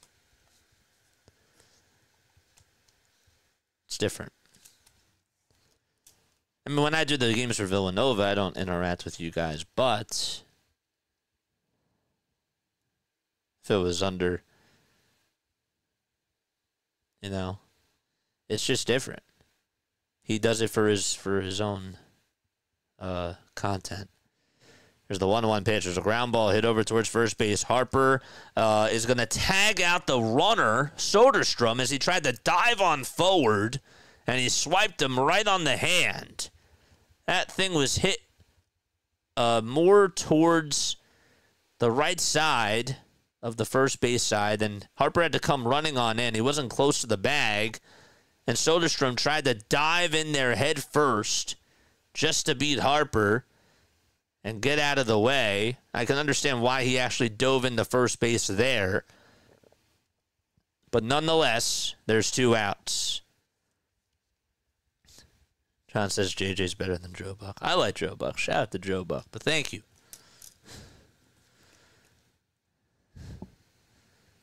Two gone in the bottom of the 5th. Here's the pitch. And there's a line drive off the glove of Trey Turner out to left field. Wes Wilson gets over to it. And they're probably going to score that as a single from Shea Langeliers because the exit velo was pretty high off the bat.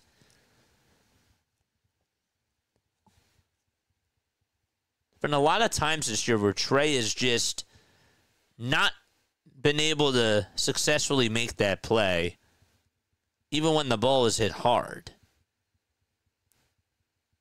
His timing is either just a little bit off or he just lets it get underneath his glove. Here's the pitch. It's in there for a strike, and the throw to second by JT, not in time.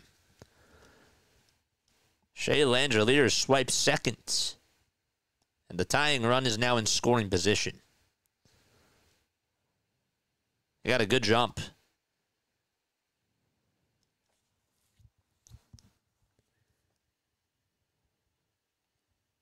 His left hand just got in there. 225 in here, 95 thumbs up. Let's keep the likes coming. 0-1 pitch to Andujar. Foul ball. If I was in an elevator with Joe Buck, I'd cut the cable. Oh, gosh. The ball is 2 strikes to Miguel Andujar. Sanchez trying to get out of another jam here. 80 pitches in 4 2/3. 2 seconds left on the pitch clock. And he lines up and delivers. And it's low. I have 224 in here, 133 likes. Let's go. I'll take that. Let's go. Let's try to get past our record. 1 ball, 2 strikes. Sanchez kicks, fires, and a 95-mile-per-hour heater is fouled back towards the screen.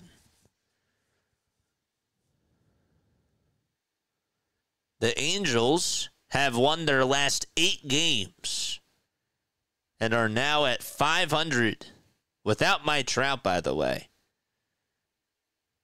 They're down by 2. Here's the 1-2 pitch, and this one's poked out to center field for a base hit. Rojas will make a throw to home plate to try to get Langeliers. The throw is definitely not in time. And so the A's tie it back 3-3 as Langeliers scores. And coming through is Miguel Andujar once again.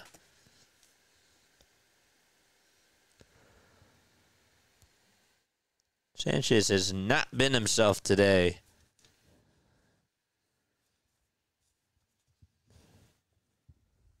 We're so close to getting 6,000 subs. Let's hit that milestone, man. And that's going to be it for Christopher Sanchez. His night is done. He won't even be qualified for the win, even if he got out of this inning. Jose Ruiz is going to come on in to pitch for Philadelphia. Eagle says, thank God we have Magic inning number 8 to rely on. The Magic conch shell. Oh, I'm not starting that again. I'm not doing that again.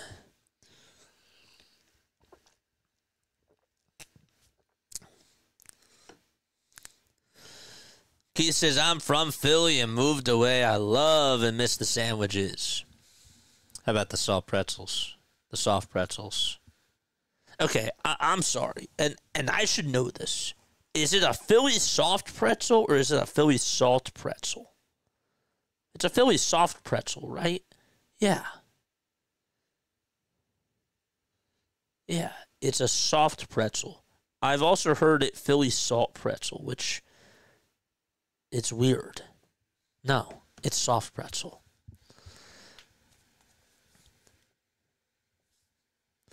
Don't forget to like and subscribe. After the game is done, we got a post-game show, 610-314-0844. I moved away and missed the food, too, says Eagle Auto.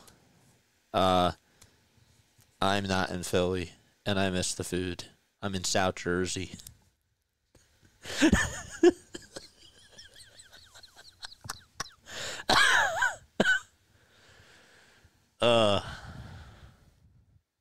Jose Ruiz is going to pitch. Every time the ball is hit to Turner, my stomach drops. I heard you say last night, too, every time Jordan Romano comes in, my stomach drops. And every time we have to rely on the bullpen, your stomach must drop a lot for this team. The pitch. That's in there for a strike. Aren't all pretzels salt pretzels? Well, no.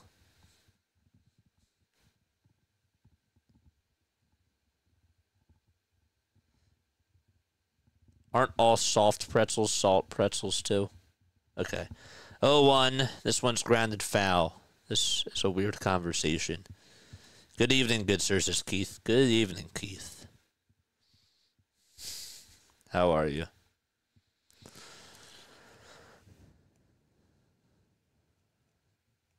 Skinny Joe cheesesteaks. Yes, I've heard of them. Jose Ruiz is pitching. Christopher Sanchez's night is done. Ruiz is 30 years old. Here's the 0-2 pitch. There's a line drive hit out to left field. Wes Wilson is on the run. Makes the grab. And we are heading to the top of the 6th inning. So Ruiz just has to face one batter. And now Kyle Schwarber's coming on up. We're tied 3-3. Ugh, excuse me. Sorry for the yawn. I do apologize for that. Romano is the latest Mitch Williams. Craig Kimbrell is, but I guess maybe you're right. 5,826 subs. Let's go. I'm happy to see you all. Tomorrow we got a doubleheader, man. Tomorrow we have Phillies and A's. And then right after that, we're going on into the Mets game. We got Sunday Night Baseball. It should be fun. Hopefully, we can get a little break in between streams. But we'll see. We'll see how it goes. Therefore, I will not have a post-game tomorrow. There is a post-game, though, tonight, 610-314-0844. That is the phone number. Excuse. Sorry about that. Excuse. Yes, they are. Unsalted pretzels are an industrial accident. They tell you is on purpose. I'm yawning right now. Man.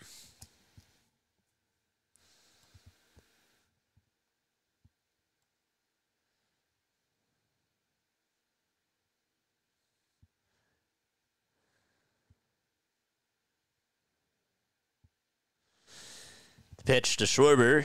Tie for a ball. What? Kyle is 0 for 2. He popped out and grounded out today. And he takes the 1-0 from Springs outside for ball 2. Let's go, chat.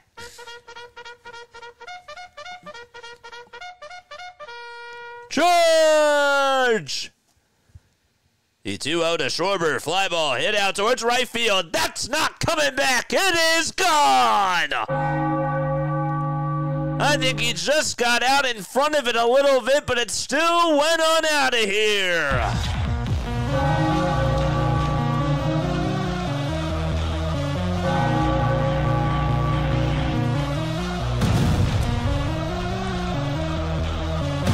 Jackpot.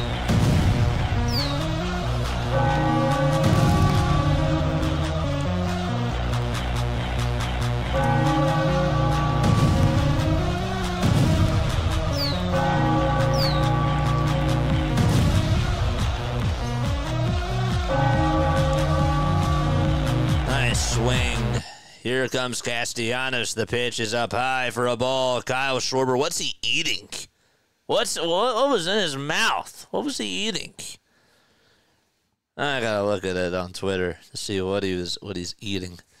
That's gotta feel good though. 1 ball, no strikes to Nick Castellanos, and here's the windup and the pitch, swing and a miss, and the count is 1-1. Called that now. I need Casty to hit one. Casty 1 for 2 today with an RBI double back in the first. Another day, another home run by Schwarber. It's not even June yet. The pitch to Casty, it's outside for a ball. Number 18, is that number 18? It is. He's tied with Judge. 2-1 to Casty. That's up high for ball 3.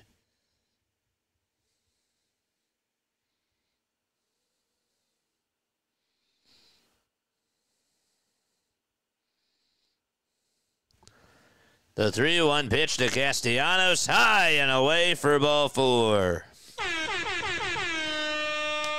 And so Nick gets aboard. Action going on in the bullpen for the Athletics. Michael Otanez is loosening up. Charge!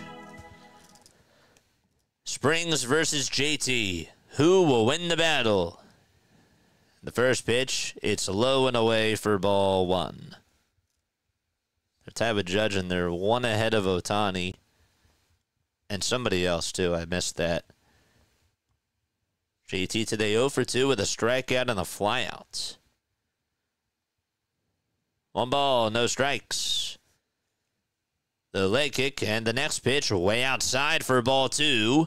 And Langeliers is going to go have a talk with Springs. Cal Rowley's also tied with Ohtani. That's the other guy.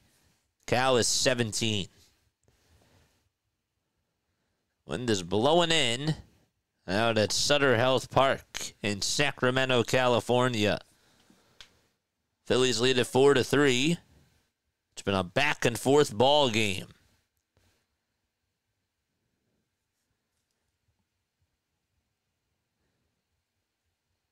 Seven runs on 11 hits in this game alone.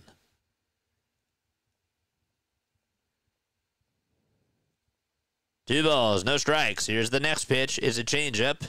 That's on the inside corner, or the outside edge, I should say, for strike 1. Speaking a little bit fast.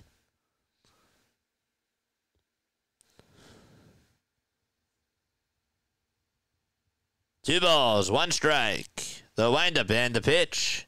And JT looks at a four-seamer at 89 right down the turnpike.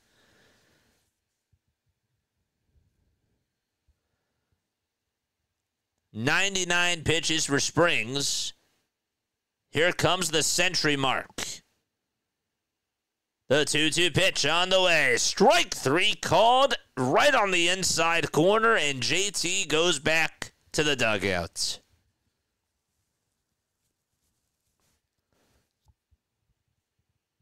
Well, that conversation certainly did help the Athletics. Here comes Bohm. He homered his last time up. 1 out, top of the 6th. 4-3 Phils.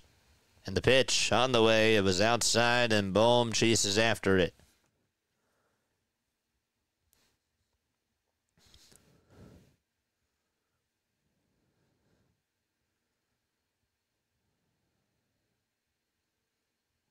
The balls, 1 strike. Here's the windup in the pitch. It's outside. The throw to second base to try to get Castellanos. Safe! He slides in there. And he gets into second base. I am shocked that he went. He got the message. He said, you know what? I'm going to do everything I can to get on. And Ruiz tried to swipe him on the back. The second steal for Castellanos in 2025. Here's the 1-1. Swing and a miss. That changeup was wide.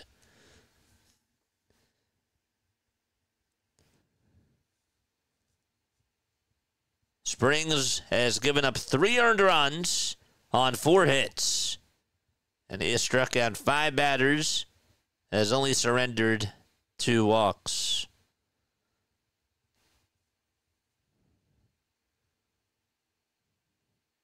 One ball, 2 strikes. I think Kotze just got issued a warning. Springs kicks, delivers the pitch, swing and a miss. And Bohm strikes out. 2 away. Kotze put his hands up in the air in between pitches right before the strike 3 was thrown. So I assume that he got issued a warning. The pitch to Stott. This one's popped up out towards left center field. Who's going to get it? Soderstrom calls off everybody. Makes the grab, and we're going to the bottom of the 6th. The Phillies do get the lead back, though. This is the 3rd lead change of the ball game as Kyle Schwarber goes yard. 4-3 Phils, bottom of the 6th coming up.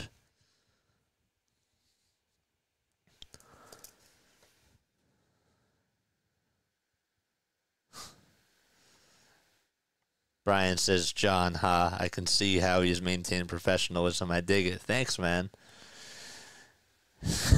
John says, Brian, I met him at a meet and greet and I couldn't hardly understand him. He even had a gold grill. Wow, thanks for way to hype me up. way to introduce me and be very factual with what you're saying.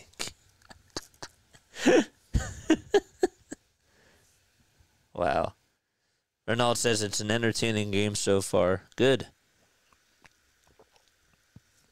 Makes my job easier. Don't forget to like and subscribe. Speaking of easier, it makes it easier if you guys hit the like button to spread the word and to get more people to join on in. No donations for that Bohm strikeout. Every time a player strikes out, I owe everybody $1. We're giving you street cred. Oh, I appreciate that. I do appreciate that. I do have to think about how I'm going to do a meet and greet this year. I really want to do it. In September, I think it would be a really cool idea to do a meet and greet at like a tailgate or something. If the I'll tell you this, if the Phillies do win the division, maybe I'll do something then. It's better to do it before an actual game. Show them the bat, JJ. I can't do that yet because guess what? We're up. They got to make me frustrated. The pitch. It's outside for a ball. At least for tonight they do. The 1-0 pitch. It's outside for ball 2. Jose Ruiz is still pitching. This is Lawrence Butler, who did not get the start today. He's just 3 for 14 as a pinch hitter. Good batter, though. 2-0, and he takes a fastball at the knees at 96 for strike 1. Jose Ruiz dealt with an injury that kept him out, and he went on the IL. But now he's back. Here's the 2-1 pitch. It's outside for ball 3. Played for the White Sox a couple of years ago and got DFA'd. Played with them from 2018 to 2023. Then he went to the Diamondbacks. He's been with the Phillies since 2024. 3-1, strike 2. Pick a day we all go to a game.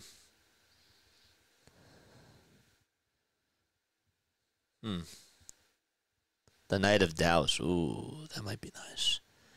3-2 pitch. There's a fly ball hit out towards left field. Wes Wilson won't be able to get over to it. It goes all the way towards the wall. Lawrence Butler able to get on with a pinch hit double. His 4th pinch hit of his career. And that's going to put the tying run at second base.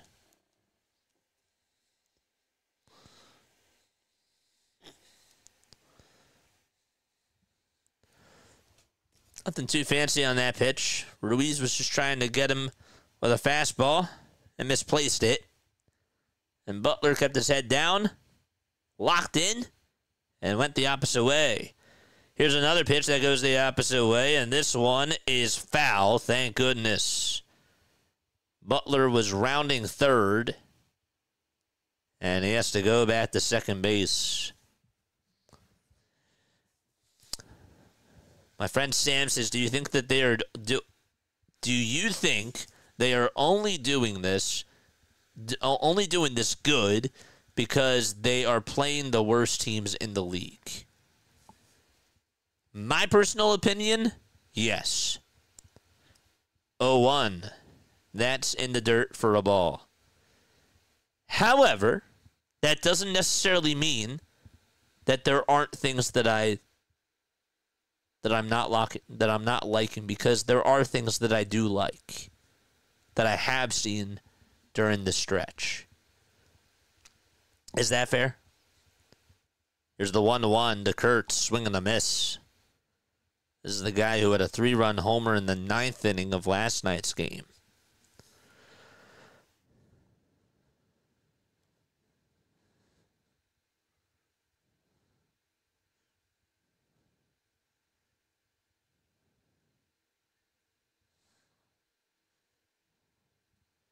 1-2 pitch. It's just high for ball 2. Shiv. What's up, Shiv? Jane Joe. Oh, my gosh.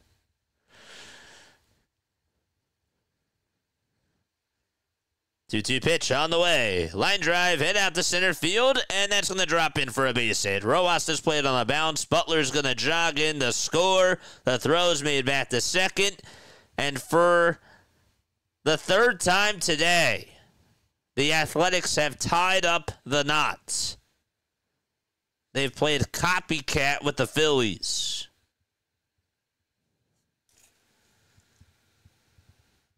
It is. It's a seesaw scoreboard. You see it, and now you saw it. Just kidding. Dad joke. Here's the pitch. This one's bunted foul. Shiv says, hi, thanks for putting on the broadcast. No problem. We do it for every Phillies, Sixers, and Eagles game. Just hit the subscribe button. That's all I ask. We also do Sunday Night Baseball. If you have any bets, if you just like tuning on into good play-by-play announcing, not to toot my own horn, but I encourage you to stick around. There's the 0-1 from Ruiz. That's taken for strike 2. Clark did try to show bunt, but he took it back, but it was a strike anyways.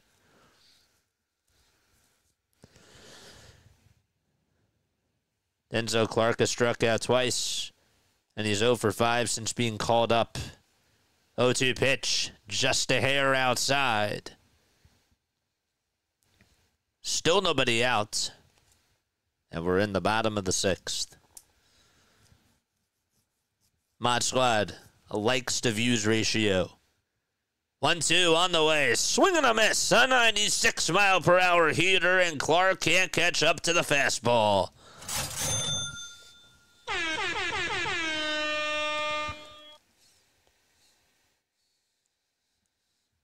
I think he struck out looking on the fastball. His second at bat, and then his first one, he got another fastball on a strike 3, and well, that's not been his pitch today. The windup and the pitch from Ruiz, and it's in there for strike 1.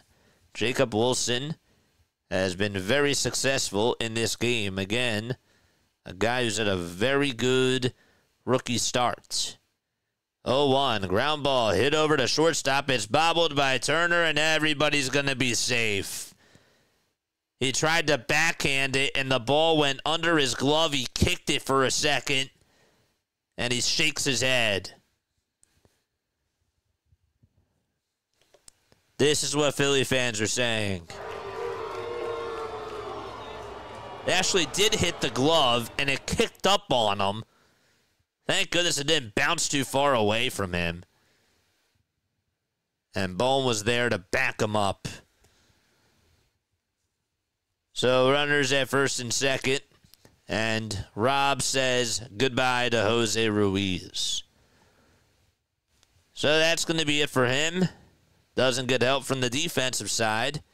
And we have a pitch and change.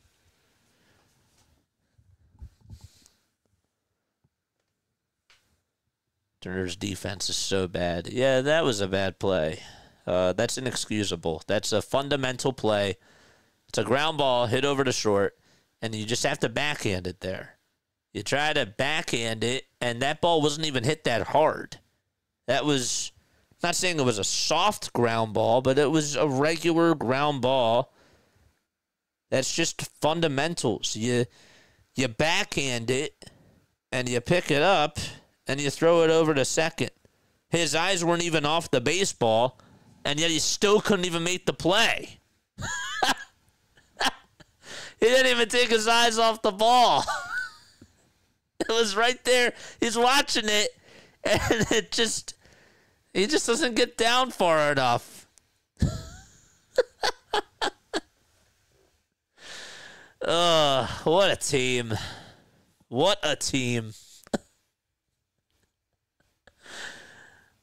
I'm like watching it again in my head.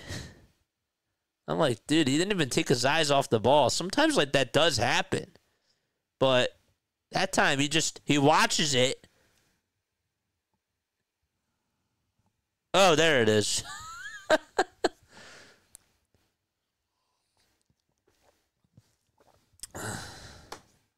I thought I had it. Well, nope, you didn't.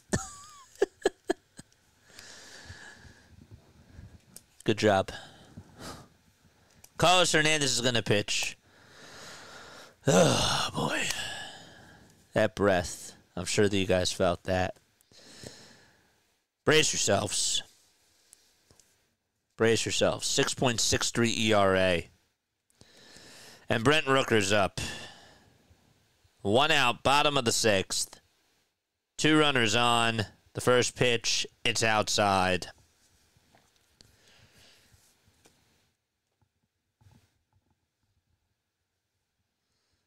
Brent today 0 for 2 with a walk. 1 ball, no strikes. The Athletics are knocking on the door. The pitch, it's outside again for ball 2.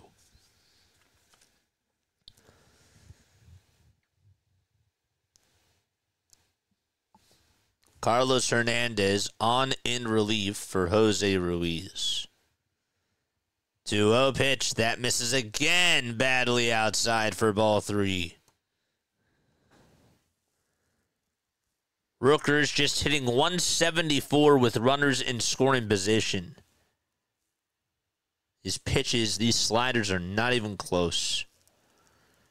Here's the 3-0, and that just misses low, and that's going to load the bases. A 4-pitch walk to Brent Rooker, and not a good start for Carlos Hernandez.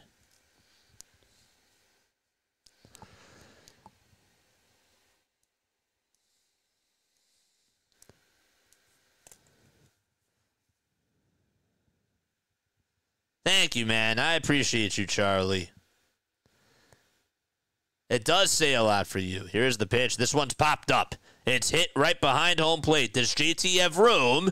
He throws away the mask, and he can't make the catch. Oh, my gosh. He could not catch it. And the at-bat continues. What, did he lose it in the lights? It popped out of the glove. Right out of the mitt. That was his ball. And it's no balls, 1 strike to Soderstrom. Here's the pitch. Line drive, base hit out to right field. 2 runs are going to score. And the Athletics are going to take the lead. 1 run scores. It's a 5-4 ball game. Even still, the A's are on top. And the camera's back at JT. That was a hanger right down Broadway.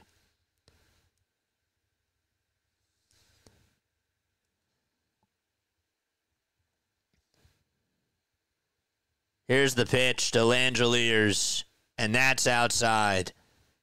I don't know how he doesn't make that catch.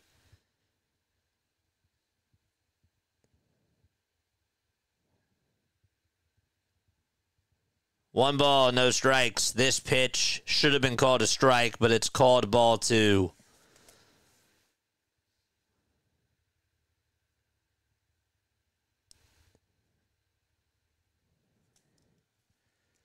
Two-oh pitch. Strike 1.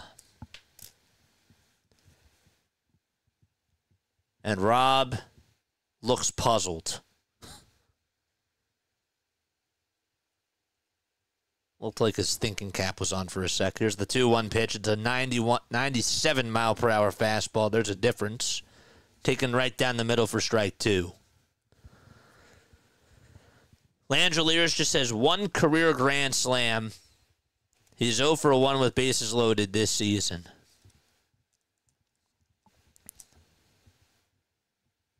Again, really appreciate you guys for tuning on in, including my guy that's a diehard Braves fan. Here's the 2-2 pitch. There's a ground ball hit over to second base. The tag to second. There's 1 to throw to first in time. Just what the doctor ordered. A 4-3 double play. Stott took him himself to the bag. And so the Athletics do get the lead back. It's 5-4 Athletics. And we're going to the top of the 7th. Do you remember when Carson Wentz was here? Carson would have some awful throws, right? And I'm talking about the 2019-2020 season. Carson would have some bad throws. He would go deep, and there would be some really bad throws that you were just like, no, Carson. And then you would see Nelson Aguilar wide open downfield, and Wentz would throw a bomb, and Aguilar would drop it. Carlos Hernandez has not had a good season. He's been really bad. But he threw a good pitch on the first pitch to Soderstrom, and JT drops it. Trey Turner had his air. It's like, oh, I can't really say that pitch was his fault because JT drops it. That's the analogy I'm trying to make. Okay. Hopefully this game forces Rob to get bullpen help. I'm with you. Young Shizzy's here. What's going on? Thank God we limited the damage. That could have been worse. Could have been a lot worse. A $1 super chat from Young Shizzy. Thank you, my friend. Like Donovan McNabb. Yeah. He wouldn't even try to catch it. Yeah. You know what I'm talking about. Wentz would have such bad throws that year, but then when he would have a good throw, the receivers would drop the ball. It's like, well, darn it. Please don't remind us of Alligator Arms. Alligator Arms Aggie.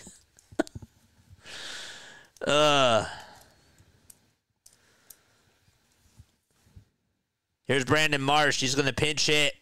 We're in the top of the 7th. It's 5-4 Athletics. Otanez is pitching, and the first pitch is down. He has just a 12.27 ERA in 3 2/3. Not so good. The 1-0 pitch. That misses low and inside for ball 2. Brainley says, watching Phillies reminds me of watching the Knicks. They leave me confused. Great analogy there. 2 balls, no strikes to Brandon Marsh, the pinch hitter for Wes Wilson. Here's the 2-0. That misses again for ball 3. The Athletics bullpen, in case you're wondering, in the month of May, last in ERA, second to last in opponent batting average, and also last in opponent on base plus slugging percentage as well. Here's the 3-0 to Marsh. And that's a strike at 97 on the upper tier of the dish.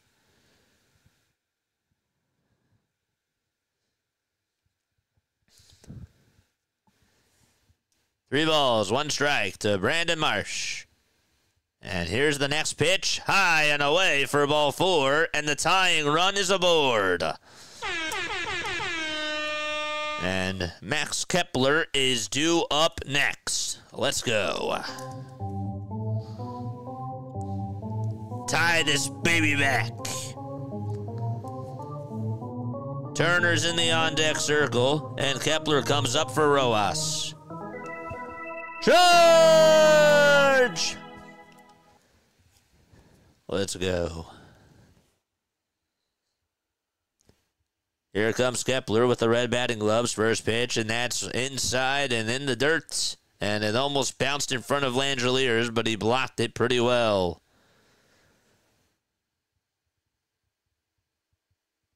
Six pitches, 5 balls for Otanez.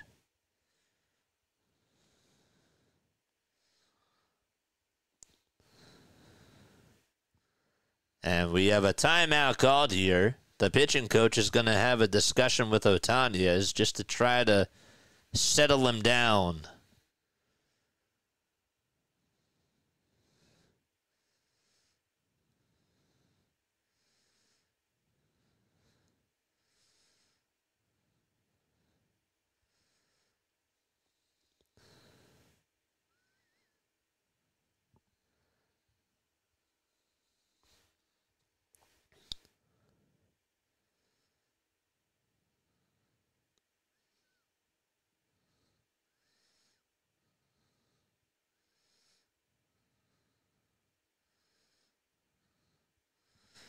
1 ball, no strikes.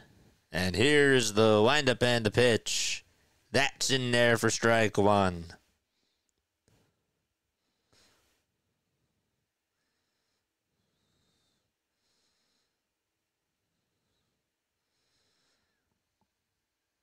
Here's the 1-1. It's inside. They'll throw the second base to get Marsh. He's safe.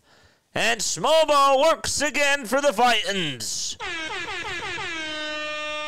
I was thinking he was going to go. 2 balls and 1 strike. That is the 4th time that they have stolen a bag today.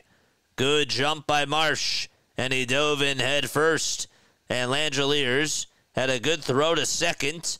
But Marsh, the speedster, able to get into scoring position. Otanez looks back at second, and back to the plate, the 2-1, and that's going to hit Kepler right on the back foot, and he flips and now sits up. That got him right on the big toe, and he is sitting up, and he takes off his ankle guard, and will have to go on over to first base. Ow-wee.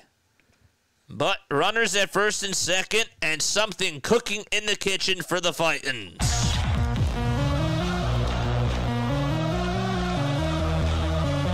The trainer is out there, as well as Rob Thompson as he walks over to first. And Trey Turner is up.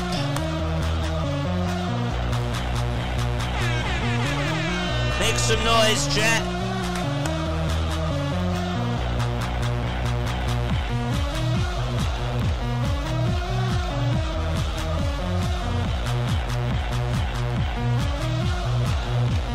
Turner today 0 for 2. Otanez looks at second. Marsh leads off at second. The first pitch to Turner, it's low for ball 1.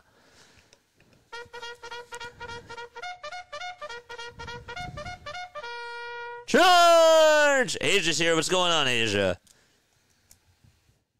1 ball, no strikes to Trey Turner. The windup and the pitch. There's a ground ball hit over to shortstop. The throw to second, there's 1. The throw to first, there's 2. A double play. Marsh does head over to third. And Bryce Harper is up with 2 outs and the tying run 90 feet away from scoring. That was his pitch. It was down the middle and just got on top of it.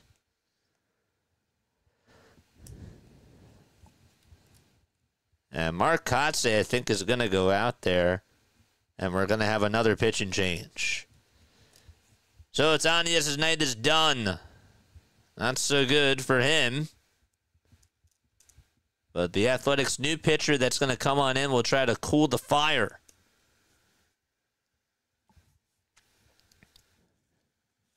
Turner needs to redeem himself. Well, he did not do that. That was his pitch. He got on top of it. Some would say, well, why did you swing at that? I don't blame him for swinging at that, even though this guy was throwing a lot of junk. But if it's your pitch, you got to drill it. Asia, what continent are you on? Oh, gosh. Asia, how are you doing?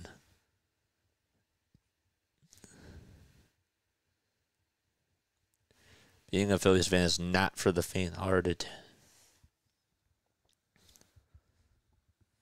Ego Auto says, Bryce, I'll forget the whole season up until now if you get a homer. I will mark down those words. Writing it down right now.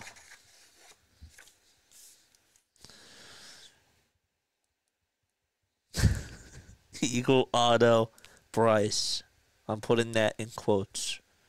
What's today's date? May 25th.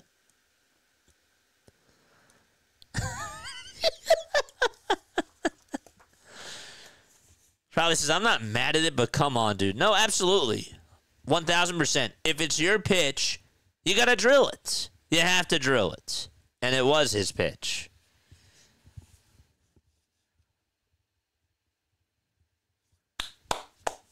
Justin Sterner is going to pitch. He pitched in last night's game. He has a 1.8 ERA. They'll be facing Bryce Harper here with the tying run 90 feet away from scoring. Technically, it's 89 feet because of the bigger bases. JJ, 320 people in the chats. Past midnight, baby! Get those likes up. Harper with no batting gloves. Wow. First pitch to Harper. The pitch. Line drive. Base hit into center field. Tie game. An RBI single for Bryce Harper. He meant business at the plate without the batting gloves.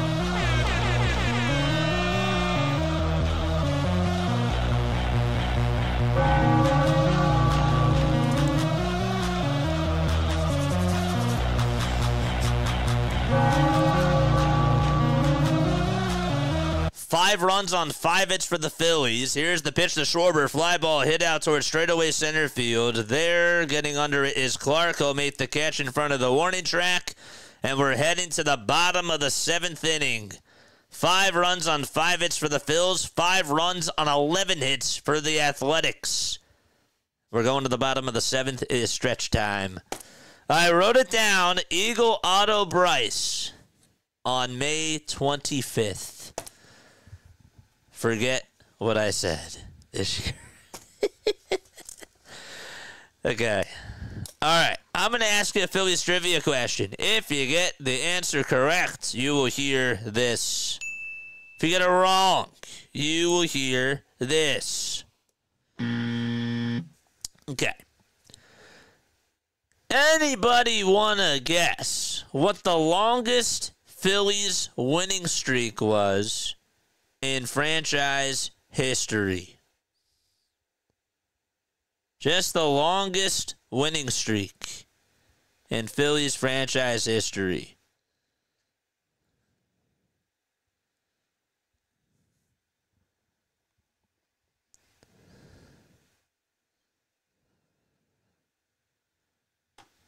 Don't all guess at once.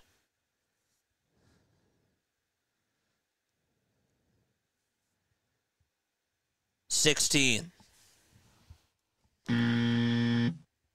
That's actually their longest winning streak of consecutive home games. 69 games, says Bruce. No. 27 games. 13 games. 13 is correct.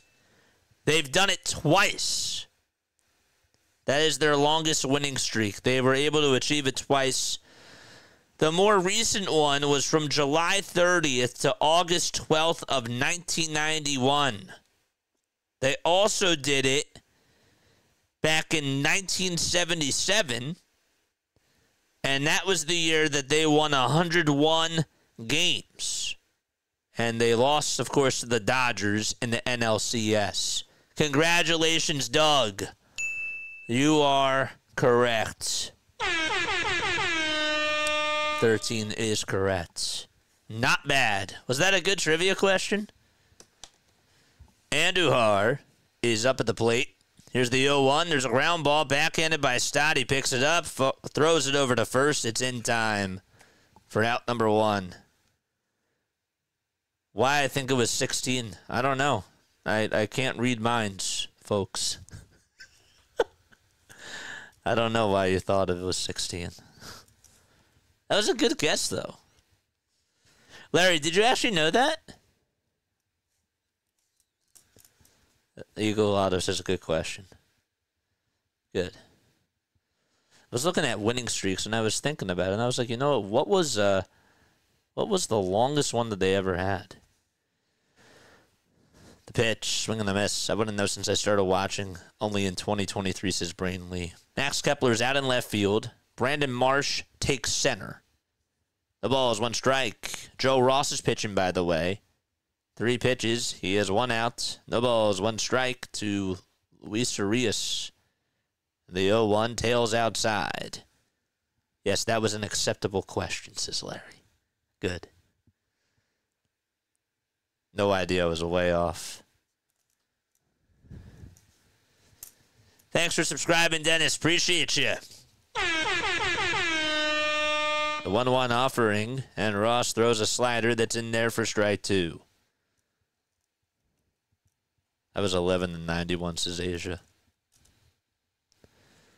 I was -7 years old in 1991.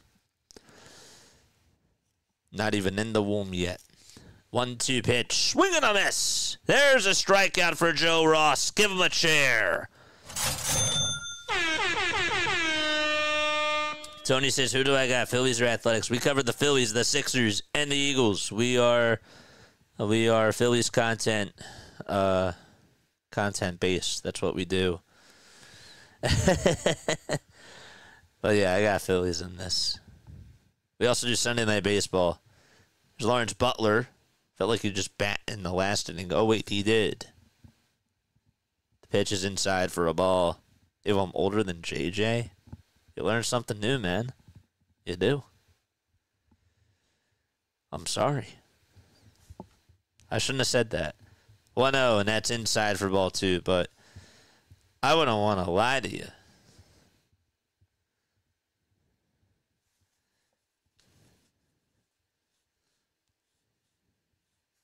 Two balls, no strikes.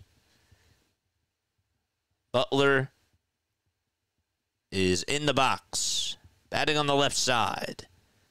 And here's the windup in the pitch. It's a foul ball. My first Phillies game was 1979, says Keith. Wow. I was -11, says Sam. Here's the 2-1 pitch. There's a line drive base hit towards right center field. Casty won't be able to get over to it. And, well, the batting helmet comes flying off from Butler. Marsh gets over to it and throws it on in over to second base, and Butler is aboard with a double. We mustered up a little bit of those words there, so I apologize. I was trying to be overly descriptive, and it didn't work out. You would have assumed that he would have gotten the triple. He did not. It's just a double. Thank goodness.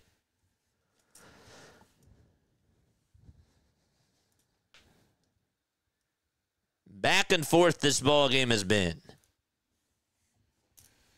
Nick Kurtz is coming up. Left-handed hitter. And he takes inside at 97. Or at 95.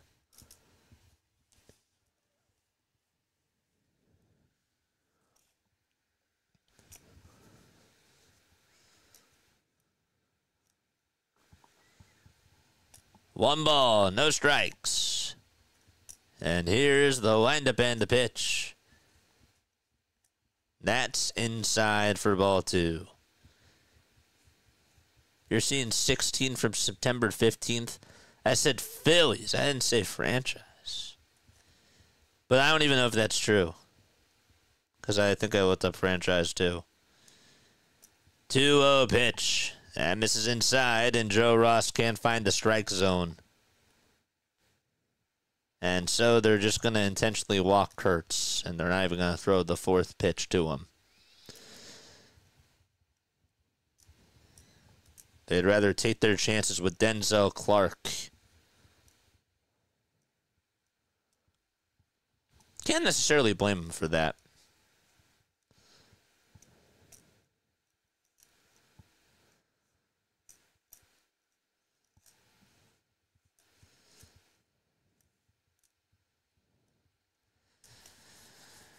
There's going to be a pinch hitter.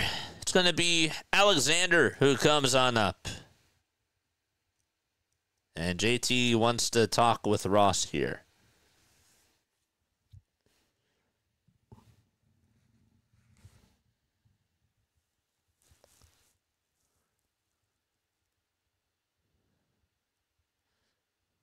Oh, boy.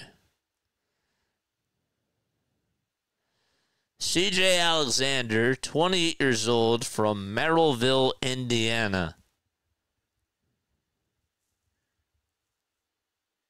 He just got called up yesterday and got his first hit in his first at-bats. Ross trying to get out of the inning unscathed. The first pitch, it's popped up towards the third base side. Turner gets under it, makes the grab, and we're going to the top of the 8th. So Joe Ross does get out of the jam. Casty, JT, and Bohm are coming up. All right. 610-314-0844. That is the phone number to call after the game is done. If you guys want to chime on in and give me your thoughts on this baseball game. Tomorrow afternoon, we got a 4:05 p.m. start time with Game 3 of this 3-game series out in Sacramento. And then at nighttime, at 7 o'clock, we got Mets and Dodgers. And we'll be covering that game on Sunday Night Baseball. Hope to see you guys on there. Keep up with all the content that we do on Play by Play with JJ. We cover the Sixers, the Eagles, and the Phillies.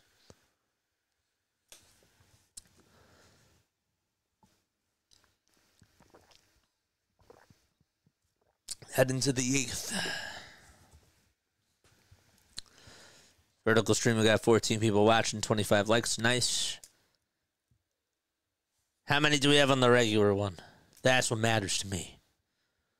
How many on the regular? I think I have something in my eye. Oh, that's not fun. I think I got it, though. 283 people rocking with play-by-play with JJ. Whoa, whoa, whoa, whoa. Gotta mute that. 170 likes. Let's get to 200. Yes, sir.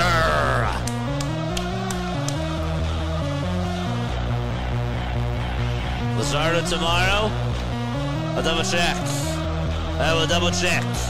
But hit the like button in the meantime if you haven't done so already. Lazardo is tomorrow. Yes, sir. Here comes Nick Castellanos. First pitch to Nick, and he stares at the sweeper that's in there for strike one. Love you guys, man. Just want us to win for our broadcast. That's my call. Love it. 0-1 pitch. It's low and inside. Tyler Ferguson is pitching. He has a 4.3 ERA in 23 innings of work. He has surrendered 2 homers on the season so far. 1 ball, 1 strike to Castellanos, and here's the pitch. And he swings and misses at the fastball. He was late.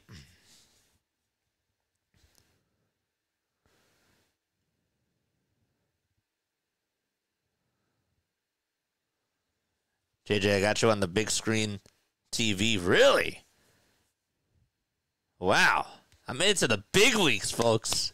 This is what I was typing on my phone, didn't realize you were full screen, looked up, and you jump scared me. Nice. 1-2 pitch. That's taken low and outside. I jump scared Larry, folks. I did something. I did.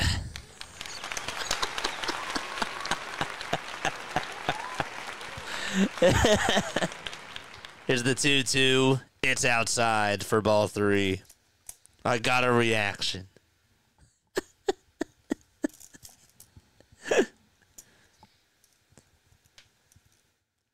3 balls, 2 strikes. Ferguson kicks, fires, and that hits the knob of the bat. The pitch was inside. What are you doing, Casty?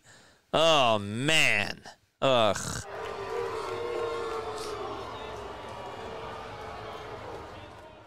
Three balls, 2 strikes. We got Old Man Ferguson on here. He is not pitching.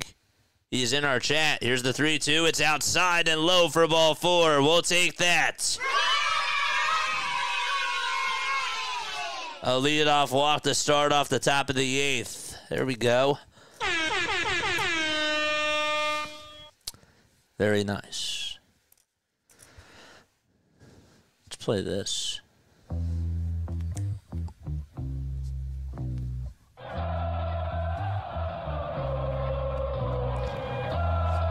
Leave those Rowie towels, baby. The pitch to JT. Stares at strike. 1 at 95 at the knees. Long ball's here. Long ball McGlovin. Sorry, I've been MIA lately, JJ. We finally found a house and they accepted our offer today, hoping to have the keys sometime in July. Love that. Good for you, man. The ball's 1 strike. The windup. The pitch. Foul ball.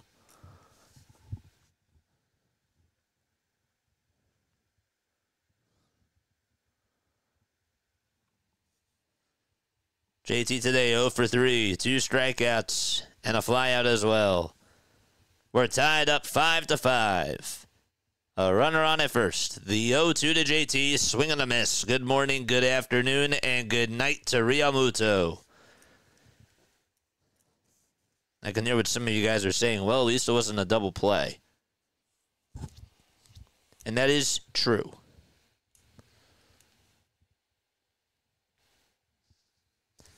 Hasn't had a good day behind the plate. Hasn't had a good day in the box. Here comes Alec Bohm. The pitch to Alec. And he looks at the sweeper that's in there for strike 1. 4 lead changes in this ball game.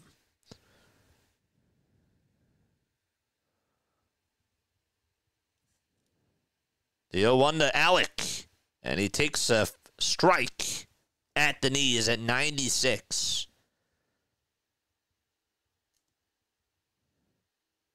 Tyler Ferguson, 31 years old, from Fresno, California. He's 6'4". Somebody asked that before. He kicks, deals, and throws it inside.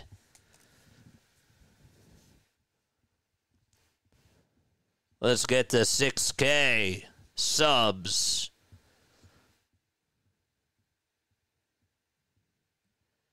1-2 pitch to Bohm, and he stays alive.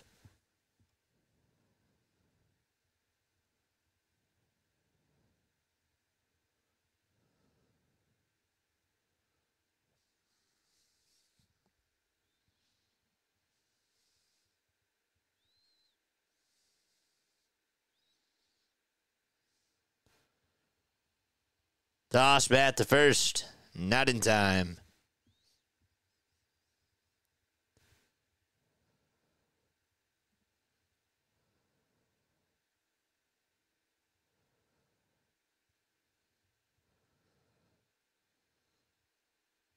Let's see if Casty got back in there. He did. He did. 1-2 to Alec Bohm. He stays alive and fouls off another 4-seamer. 181 likes. 311 people tuning on in. Let's go. I got a van down by the river. Folly. 1-2 pitch to Bohm. There's a ground ball hit towards the left side of the mound. Barehanded by the pitcher. The throw to first in time. But the sacrifice is complete. And 2 outs. Wasn't really a sacrifice bunt, but again, sort of like it. Good dig out, too, by the first baseman, Kurtz. 2 outs, top of the 8th, and Kotsay is going to make another move. It's been a long game so far, and we have yet another pitching change. And Bryson Stott is coming up to bat. Okay.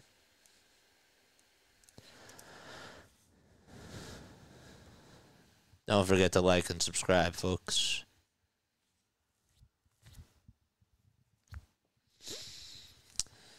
I'm going to take a quick step off. I'll be right back.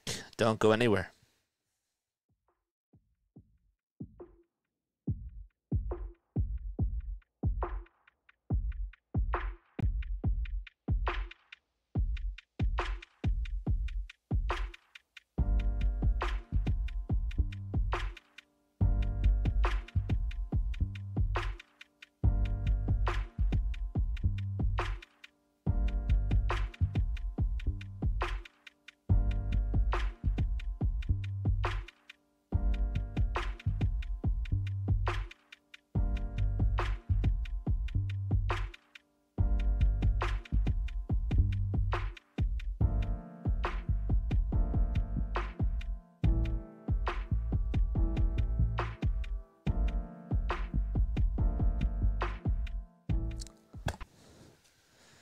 There we go.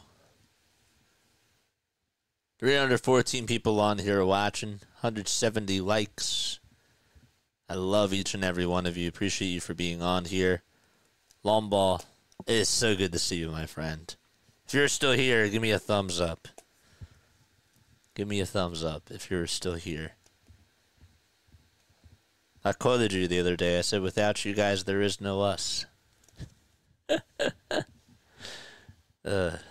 Hogan Harris is going to pitch. And no need to apologize, man. I know what you've been up to. Proud of you. First pitch on the way. It's up high for a ball. Come on, guys. 300 plus. Let's go. Stott 1 for 3 with a single back in the second. Here's the 1-0 pitch. That curveball catches the plate. And it's in there for a strike.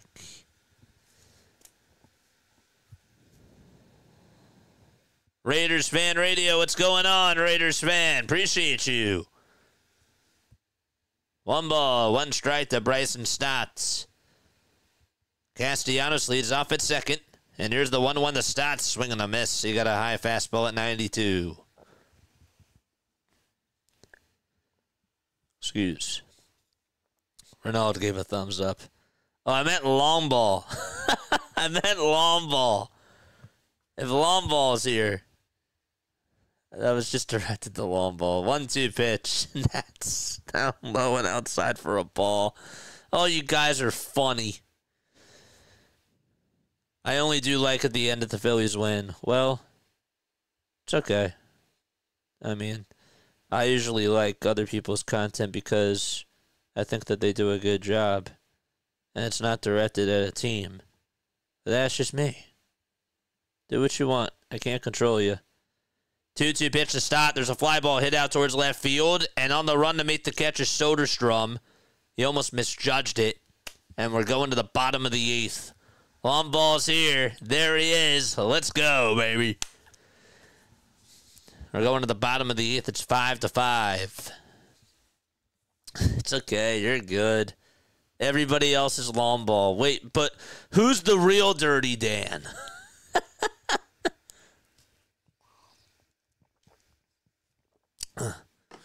I'm Dirty Dan. No, I'm Dirty Dan. More SpongeBob references. Ha ha. Ha ha ha. Oh boy, extra innings? Man. Ugh, please. We only like you when the Phillies win, JJ. Oh, that's okay. I figured that was the case, and I don't take any offense to that.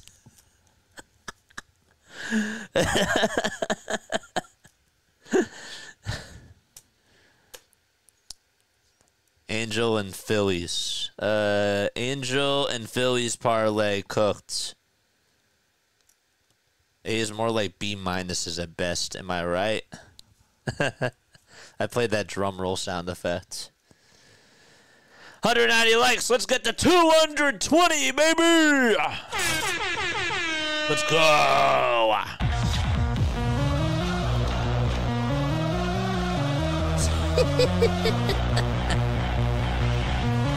JJ's talking about allergies. Now I'm dying over here. Like that. Let's go.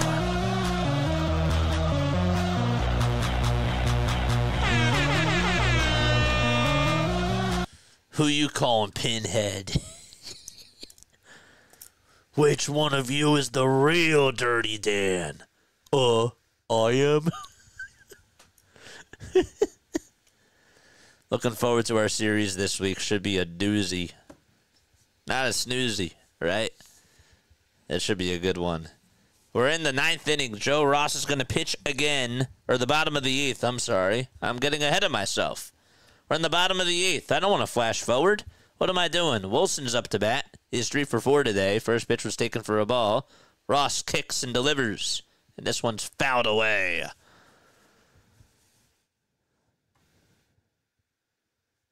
Looking like a Panthers repeat. Oh, it is looking like that. SpongeBob is now a vintage show. Well, thanks for making me feel old. I know. I get it. 1-1 pitch. This one's popped up. It's hit out towards the first base side. Harper gets called off by Stott, and his former roommate makes the catch for out number 1. That's right, Stott and Harper were roommates once upon a time. We're in the fourth quarter, says John. False start, defense, number 8. I don't think that's Bryson Stott's number. There's Brent Rooker. The pitch is outside for a ball.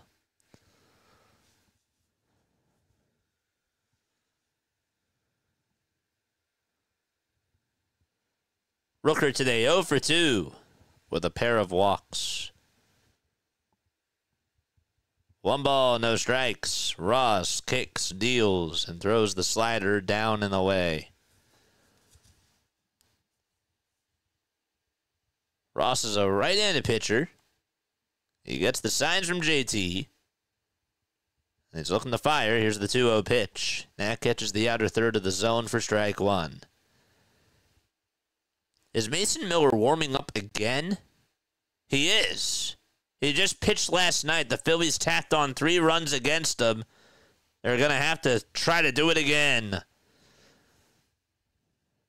2-1 to Rooker. Swing and a miss.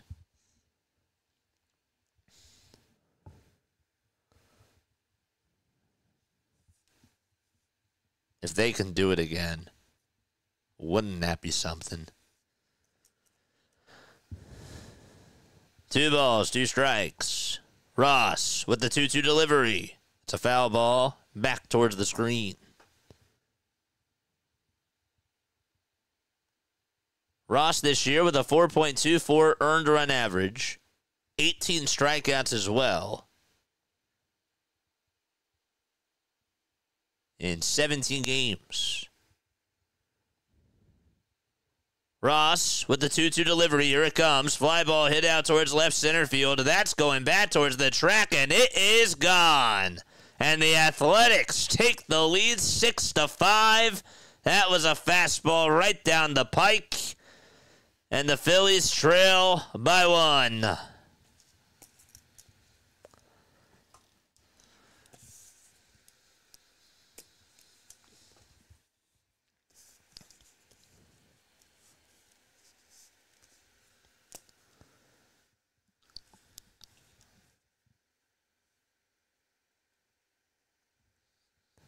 And they're going to have to try to tie the game against Miller. Oof, that thing got out in a hurry. Here's the pitch. That's taken inside for a ball.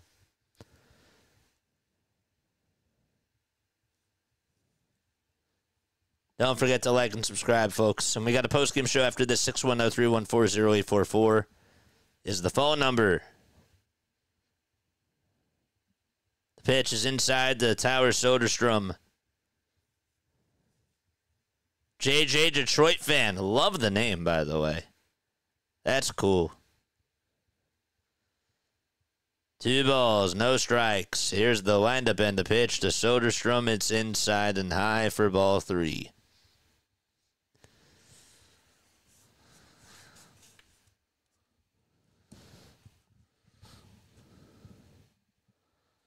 Three balls, no strikes. Ross gets hit above the belt, and the 3-0 misses badly inside. 4-pitch walk for Soderstrom. And Shea Langeliers is coming up to bat.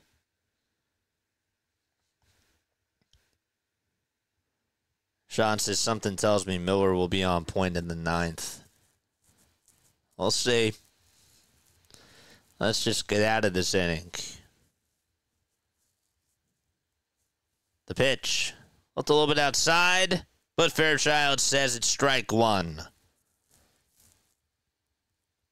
This is Shea Langeliers, who was singled, reached on an error, scored a run, and also stole a bag. No balls, 1 strike. Ross kicks, deals, and throws strike 2 at the knees.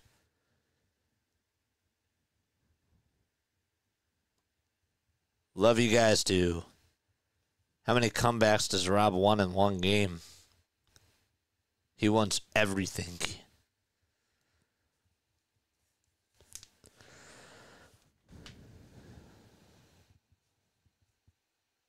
The ball's 2 strikes to Shea Langeliers. Miguel Andujar is on deck. 0-2 outside.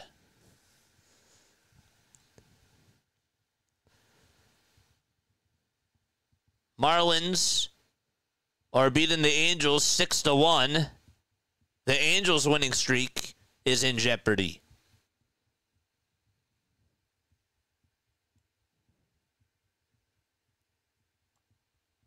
One-two pitch on the way. Foul ball. Wish the A's played the Phillies more often. This channel is fantastic. Keep killing it, JJ. Dude, I really appreciate you. I really do. And that's high praise coming from you. I take that very personally. I like it when people say that. That means a lot. Here's the 1-2 pitch. This one is fouled back towards the screen. Langeliers is 27. He's been in the league since 2022. Last year at 29 homers and 482 at-bats.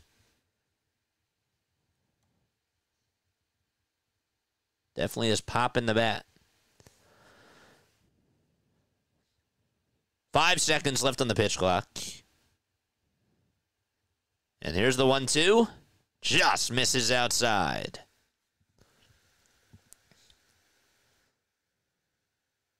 I'm with you, Larry.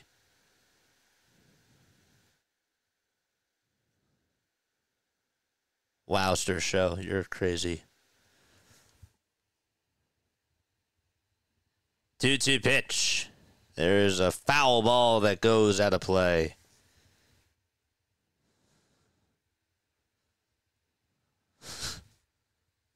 You guys are wild. Don't forget to like and subscribe, folks.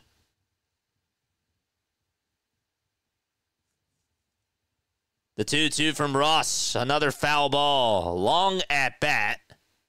And a long battle between Langeliers and Ross.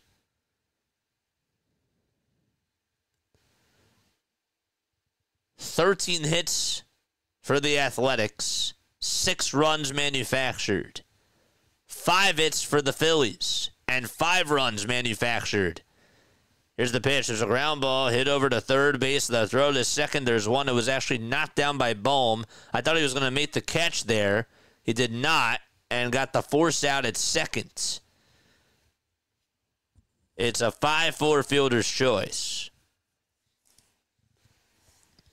The thing was hit really sharply, just right at Baum.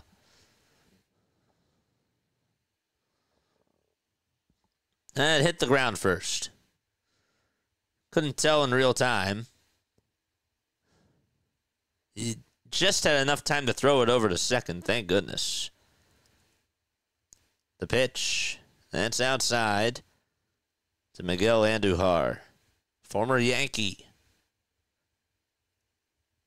He has 3 hits, and all 3 of his hits have been singles. Langeliers over at first. He leads off. The 1-0 is fouled off. I think it actually got a piece of the helmet and then just went over towards the Phillies dugout.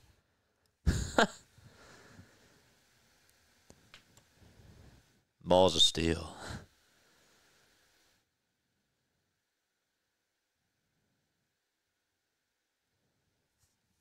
The 1-1 pitch. That misses down for ball 2. Phillies will wrap up this series against the Athletics tomorrow afternoon at 4:05 p.m. Eastern Time. We'll be covering it. 2-1 pitch. There's a ground ball rolled over to Trey. The throw to second, and they get the third out. It's a 6-4 fielder's choice. Phillies have some work to do. Marsh, Kepler, and Turner are going to have to face the right-handed hard-throwing pitcher, Mason Miller. Can they try to at least tie the game back? We'll see as we go to the top of the ninth. Hey, guys. If you're tuning in for the very first time, who am I? I'm Jason Joseph. This is Play-by-Play with JJ. We go on for Sixers, Eagles, and Phillies games. We do it like old school radio play-by-play style, but obviously we interact with each and every one of you. And so that's what we do on this channel. We also do Sunday Night Baseball. So please make sure that you subscribe to the channel. Hit that thumbs up button if you guys enjoy this. And if you vibe with me, hello. Hi. Let's go. Let's go. We also have a post-game show after this. And if you guys want to dial on into the post-game show and give me your thoughts, 610-314-0844 is the phone number to call on into the show. You can also leave a voicemail message, or you can text the JJ hotline as well. Let's go. 10 more subs till we get to 5850. Get out the bats. Let's go.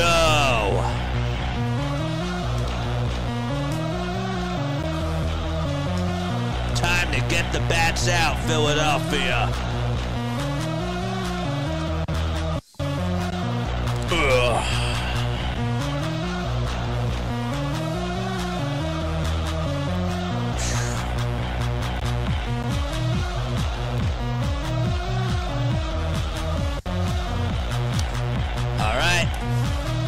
Mason Miller's going to try to shut the door. Do the Phillies have another comeback up their sleeve? We'll see. Miller has a 5.94 ERA. He's been really bad over his last couple of outings, including last night against the Phils. Marsh is up at the plate. First pitch to Miller, from Miller, swing and a miss. That reached triple digits. Not a surprise. Marsh, Kepler, and Turner, not Rojas. The ball is one strike. And the pitch to Marsh, up high and inside for a ball.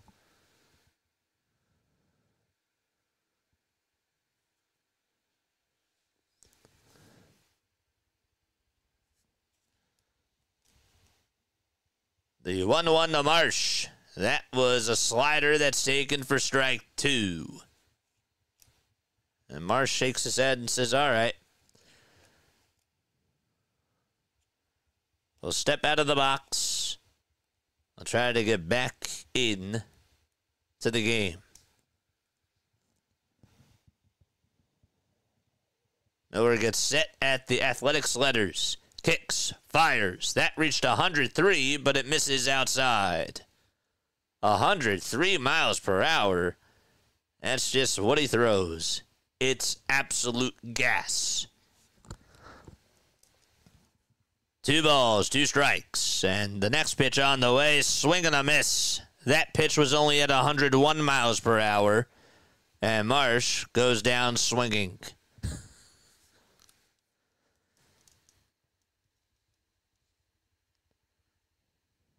They call him Money Miller.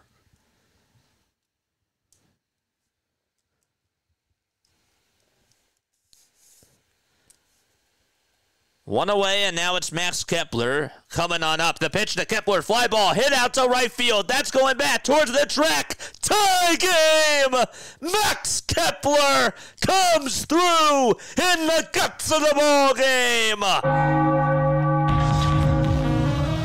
A fastball right down Broad Street, and we're knotted up in the 9th.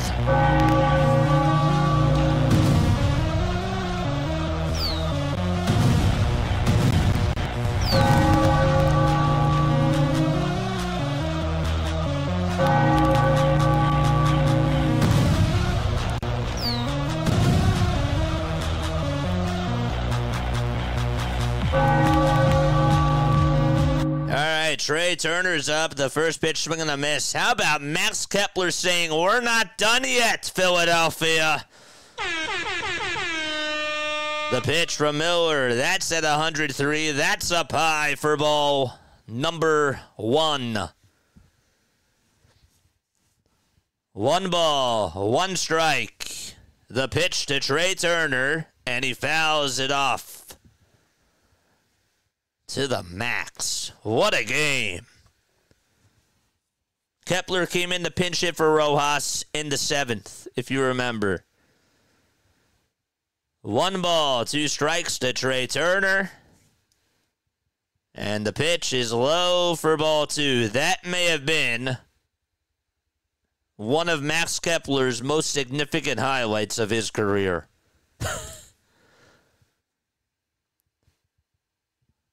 The 2-2 pitch to Trey Turner, swing and a miss. And Turner goes down swinging at a 103-mile-per-hour fastball again. Texas says no. Let's go. 2 outs in the top of the 9th, and Bryce Harper is coming up. We didn't get to see the matchup last night, but now we get to see it tonight. He has 1 batting glove, and that's on his bottom hand. First pitch to Harper, fly ball hit out towards center field, and on the run, trying to make the sliding catch is the center fielder. He can't get there. Clark tried to make a sliding catch, and Bryce Harper gets aboard with a 2-out single. Denzel Clark was just not able to make the catch. It actually bounced right in front of him, and it deflected off of his glove.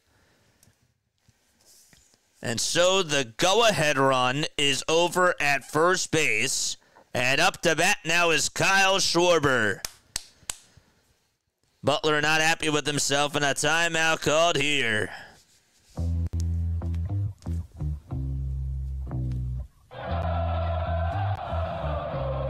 Wave those Phillies rally towels, baby.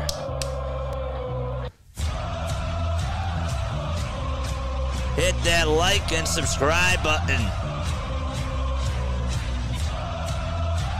Miller has blown his 3rd blown save of the season. Power versus power. The pitch to Schwarber. It's a changeup that's outside at 92 miles per hour. And Tanner Banks is the guy warming up in the Phillies bullpen to pitch the bottom of the 9th. 1 ball, no strikes to Kyle Schwarber. And the windup and the pitch, it's up high at 101 for ball 2. 8 more subs till we get to 58-50. Let's keep going. Keep those likes coming. 2 balls, no strikes to Kyle Schwarber. The next pitch on the way. It's on the inside corner for strike 1. Let's get to 300 likes.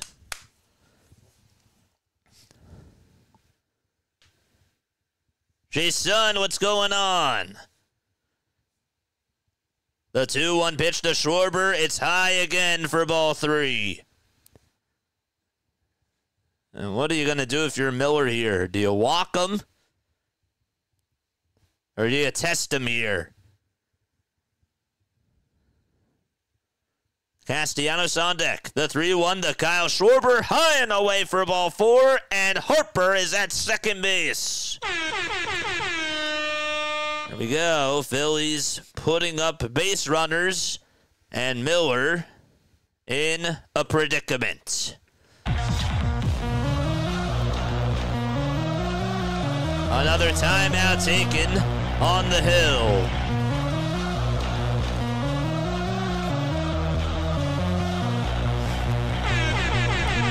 If you love baseball, hit the thumbs up button. If you like the Phillies, hit the thumbs up button. If you like me, hit the thumbs up.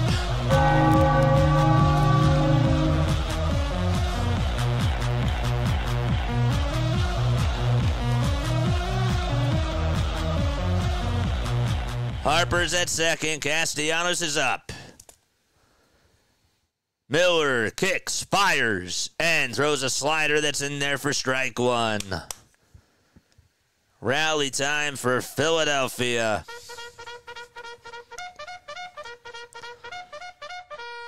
Charge!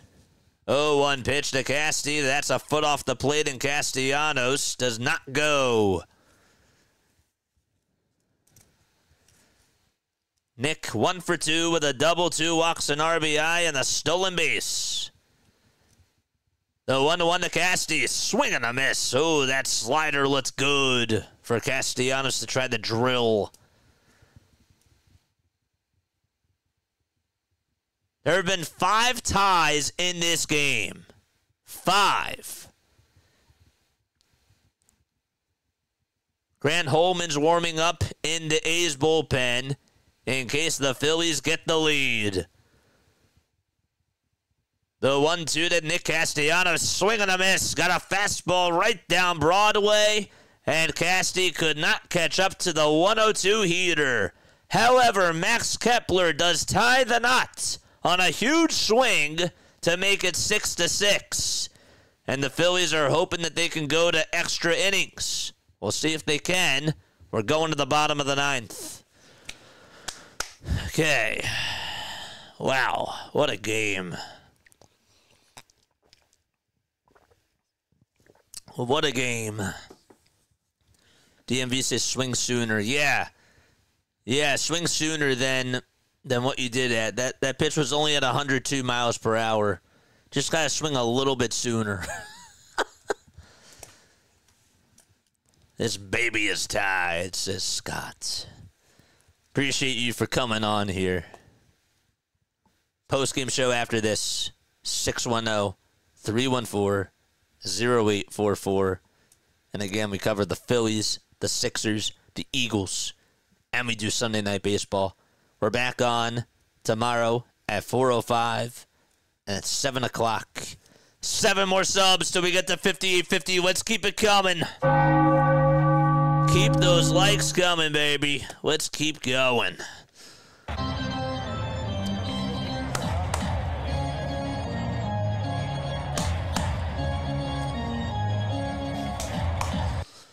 Do you think he makes it back out there for a second inning? No. If the game goes to extras, I don't think he'll make it back out there for a second inning. Let's get Ace Sixers. I'm with you. The race to ace. IDS, you're the man. Appreciate you guys. What a swing from Kepler. I wanted to look back and see what pitch that was to Max. That was a force. That was at 101 miles per hour.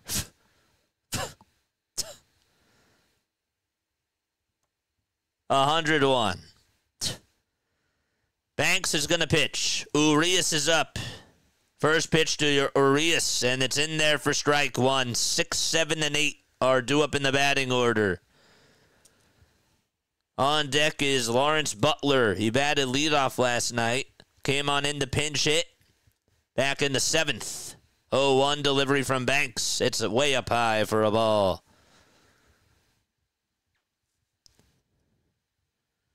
The Angels game is over.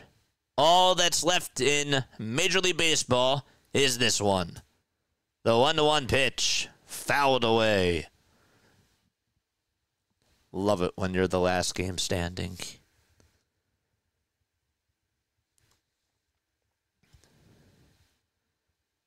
Tanner Banks with a 3.91 earned run average. He's a left-handed pitcher from Riverton, Utah.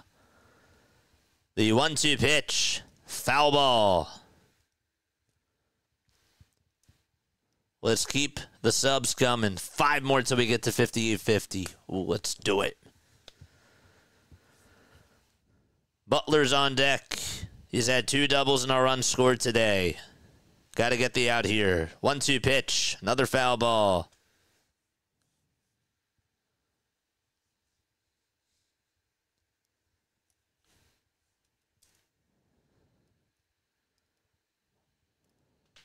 Urias in the box. He's hitless in 3 at-bats today.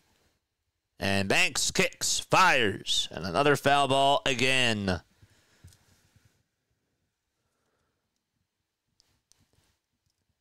$329 people tuning on in. 329 crazy people.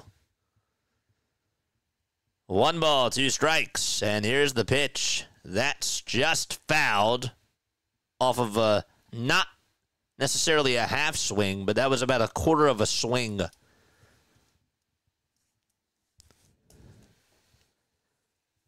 Next game will be on tomorrow afternoon at 4 o'clock. 1 ball, 2 strikes. Banks kicks, fires. There's a bouncing ball hit over to third base. Beaumazzy throws it over to first. It's in time. 1 away. I thought that thing was just going to roll foul. So 1 gone in the bottom of the 9th. And Butler is up. This is a big one here to try to get out. Come on, guys. Likes take 5 seconds, says Ronald. Appreciate you, man. Here's the pitch to Butler, and he stares at the sinker that's in there at the knees for strike 1.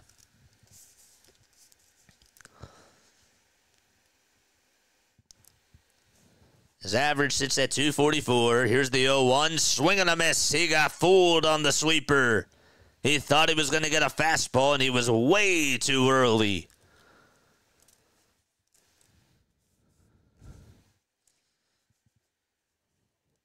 On deck is Nick Kurtz. He's had a very good day against the Phils. 0-2 pitch. Strike 3. Swing and a miss. That was a fastball at 94. And that's the first time that Banks has reached 94 in a little bit of time. 2 away. Cha-ching.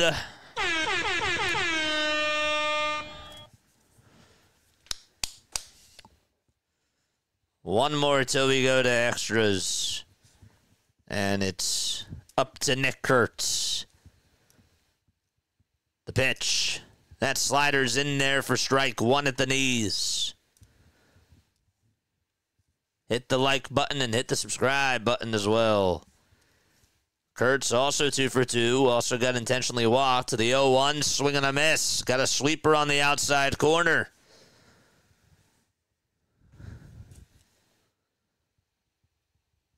Can the Phillies send it to extras? No balls, 2 strikes. No spoilers in the chat. 0-2 pitch on the way. It's low for a ball.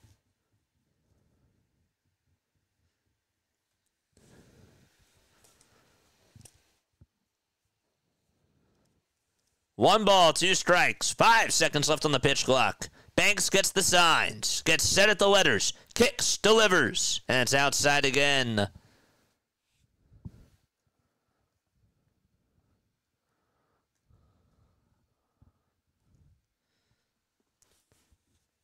Two and 2 is the count. And the next pitch, here it comes. Strike 3, called to the knees. We're going to the 10th. More baseball coming up for the Fightins. All right, get those hats on, baby. Whatever that means.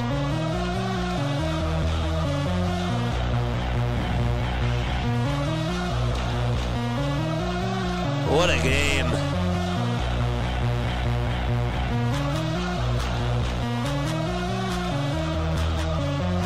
What a ball game. I don't see my scorebook.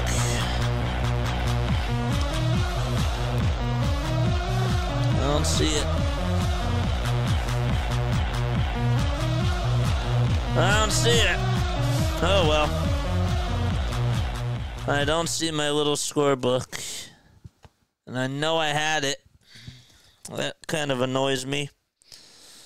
Whatever, I guess. Okay. It is what it is. Don't forget to like. Don't forget to subscribe. Let's go. Free baseball, baby.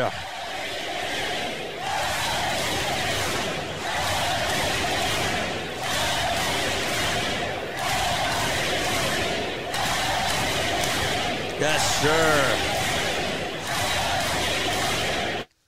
There we go. Screw the book, get a towel. Well, I'm not going to be able to keep score.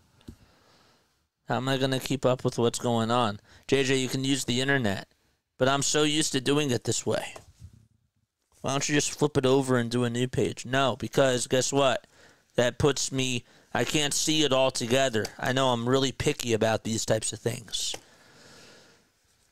Let's go Maxie win it for us. Maxie. Grant Holman's going to pitch in the top of the 10th. Let's check one more spot. One more spot. That's it. Is it here? No. It's not here. Okay, I'm done. Here comes JT. First pitch, it's outside. Nick Castellanos is the ghost runner, and he is over at second base. I can't let it go. Come on. 1 ball, no strikes. Here's the pitch to JT. Swing and a miss.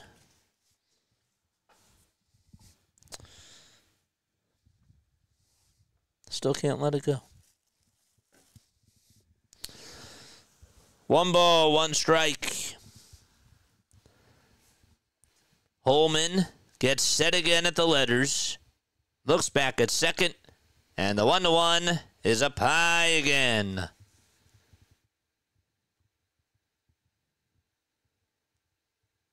That's what makes you great, JJ. Thanks. 2 balls, 1 strike. JT tonight 0 for 4. 2-1 pitch. There's a ground ball hit back over towards the mound. The throw to first, and JT beats out the throw. Casty does stay put over at second base. That was the wise decision, but JT hustles and gets his first hit of the night by hitting a little squibbler over towards the left side of the mound.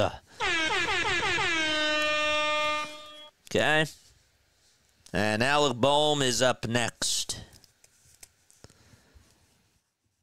Runners on at first and second base. Bohm had a solo shot back in the 4th. Keep hitting the like button and keep subscribing to the channel, baby. The pitch to Bohm, strike 1. It's at 95 miles per hour.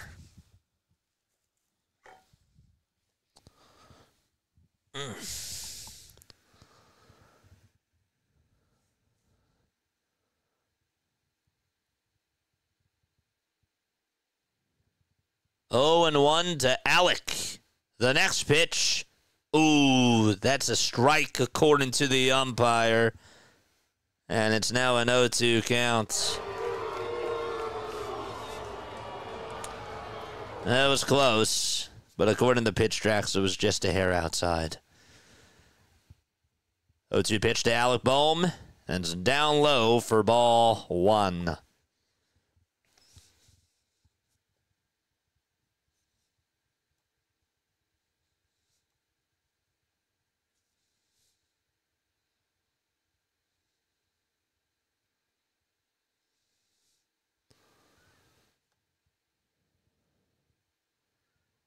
The 1-2 to Bohm, and he protects home plate and fouls it off. The pitch was a little bit outside. JJ just paused everything. Just pause everything. No. No. No. No.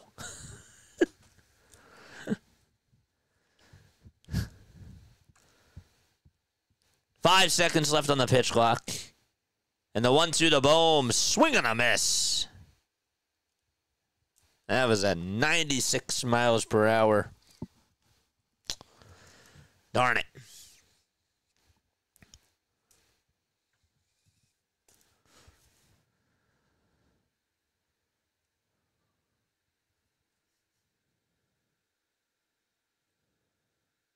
JJ, you just lost your head looking for that scorebook.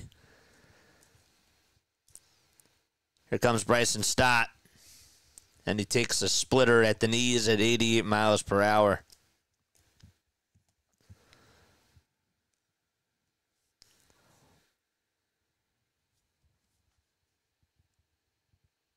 The ball is 1 strike to Bryson.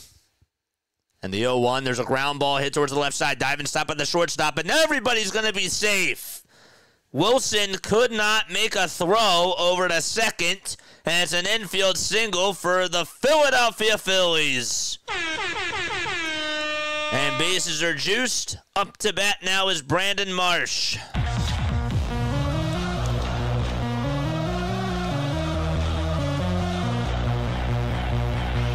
That did save a run. That was a bang-bang play. Marsh is up with the bases loaded. The pitch, here it comes. Foul ball at 96 miles per hour. And Holman is behind, or is in front of the count, 0-1.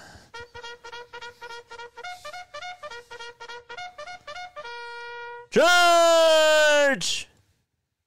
$150 the Phillies win. This is ID 5. I'll believe it when I see it, man. I've had other people say that to me, and they just dip. 0-1, foul ball.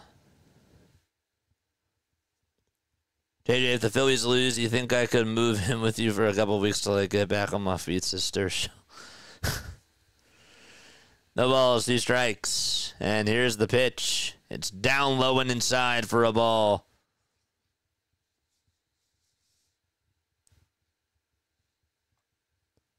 Sean says you have to score here. You do. You have to score here. There's no doubt about it. The 1-2 to Brandon Marsh. High and inside for ball 2.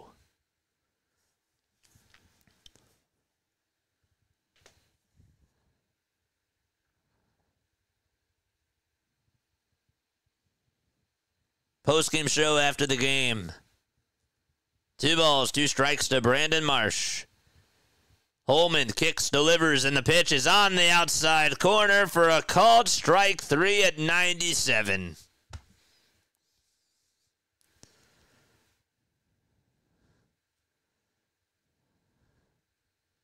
Damn.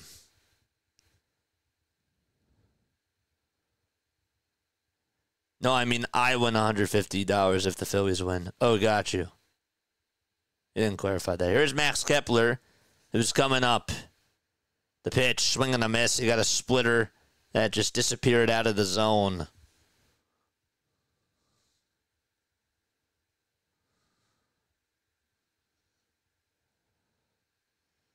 The ball is 1 strike to Max. Bases loaded. 0-1 pitch. Up high for a ball.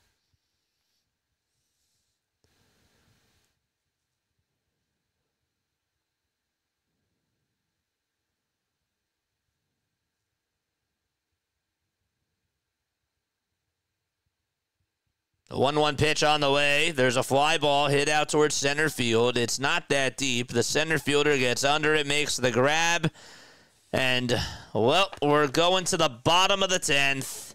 It's 6-6. And Alexander, Wilson, and Rooker are coming up.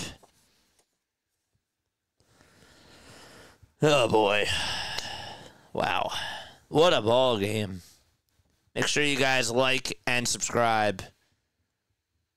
All you needed was a sac fly. That's it. That's it.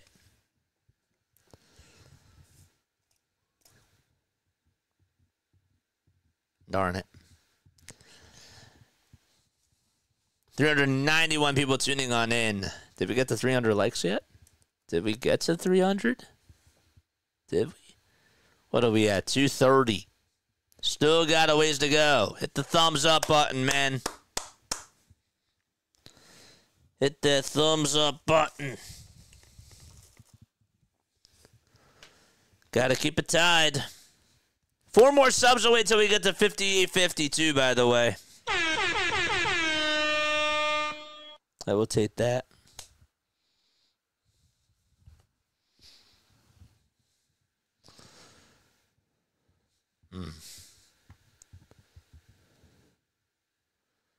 Well, can't say haven't had a great game here. It's been a great game. If you're a baseball fan, it's a good game. It is. Stir Show says it's time to bet more on the Phillies. Can't tell you what to do, man. It's your money.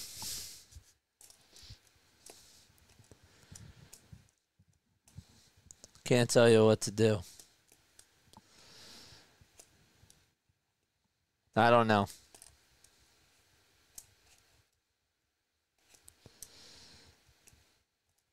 I don't know. Orion Kirkring's going to pitch. He has a 3.93 ERA. Now Alexander is up. Nick Kurtz is over at second base. Righty versus lefty here. They're going to show bunt. Bunts it over towards the third base side. It's a foul ball.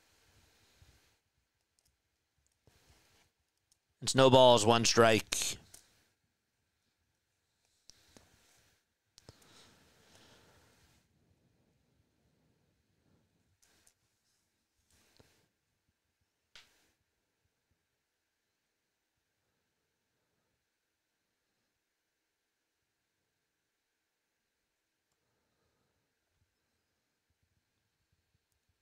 CJ Alexander is up. Came on into pinch hit in the 7th. 0-1 pitch. That's on the outside corner for strike 2. And Alexander couldn't believe it. So now do you bunt here if you're Alexander? We'll see. A call for time.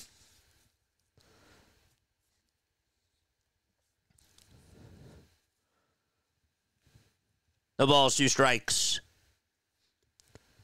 Kirkring gets set at the belt. 10 seconds left on the pitch clock. He kicks, he deals the pitch. This one's flied out towards shallow right field. On the run is Castellanos, and he can't make the catch. He bobbles it for a second. Going over to third base is Kurtz. And that's going to put runners on at the corners. He tried to slide and make the catch. And he could not do so. I thought maybe Kurtz was going to run.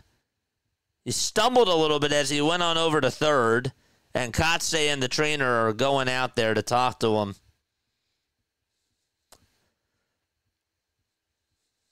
Damn.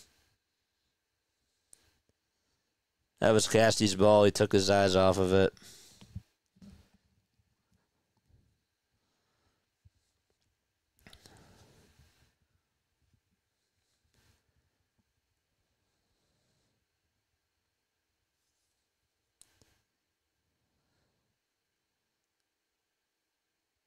Are they going to intentionally walk this guy and load the bases? They are. Wow. So they're going to intentionally walk Wilson, and they're going to take their chances with the rooker, who had the go-ahead homer in the bottom of the 8th. First pitch, here it is. It's inside for a ball. Well, that's stupid because now you can't walk the guy. I understand they want to go righty-righty. 1-0 pitch. There's a strike. Playing with fire at its finest.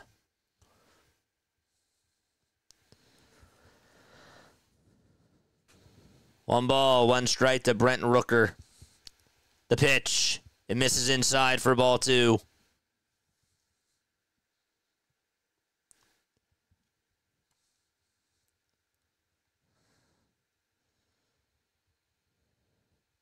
Two-one pitch, inside again for ball 3, and the Phillies are down to their final ball. Rooker has 2 career walk-off hits. 3 balls, 1 strike. The pitch on the way, strike 2. It's a fastball at 98.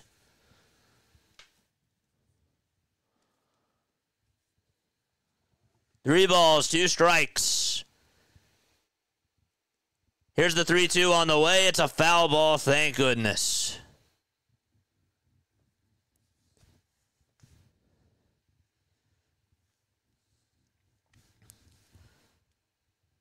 10 seconds left on the pitch clock. And another payoff pitch coming up. Here it is. There's a broken bat, fly ball, hit out to center field. It's not that deep. Marsh will make the catch, tagging up from third and coming on in the home plate. The throw is in time. Brandon Marsh with a beautiful throw to home plate. And they call it a double play. There's 2 away in the bottom of the 10th. Oh, what a throw by Marsh. Let's see if Kotze will challenge this. Let's see. He tagged up from third. And the throw, did it get him? I think it did.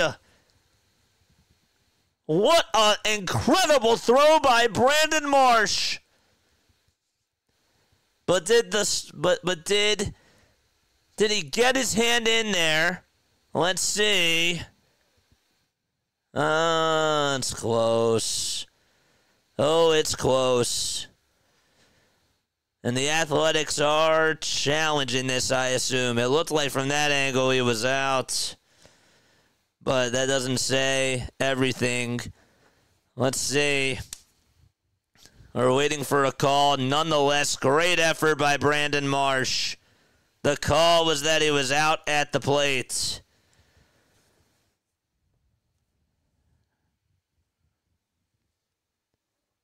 They're still reviewing it.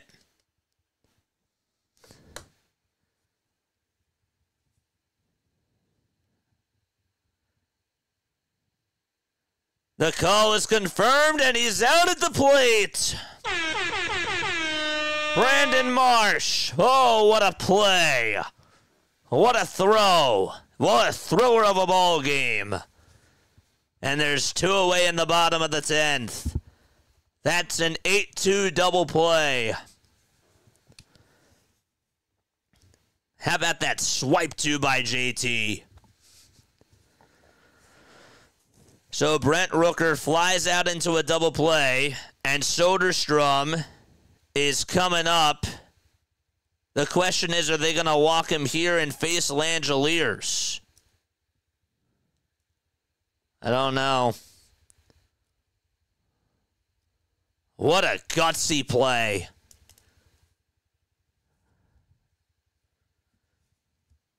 Two outs. They do load the bases. They will face Shea Langeliers. So now they just got to get an out. The pitch. Strike 1. It's a sweeper right down the middle.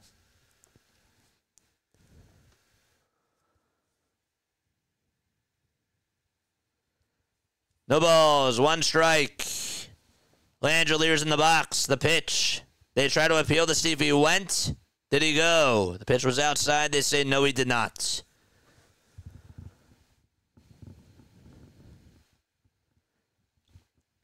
One ball, 1 strike to Shea Langeliers. The pitch to Langeliers. He pops it up. It's hit out towards shallow left field. Kepler calls off Turner and makes the catch. Oh, it got dicey. Kepler was able to slide, but he caught it. And there was some miscommunication there. We're going to the 11th, folks. It is 6-6 out in Sacramento. Brandon Marsh, man. What a throw.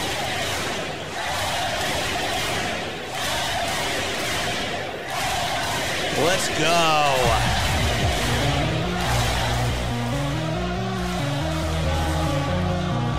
Let's go!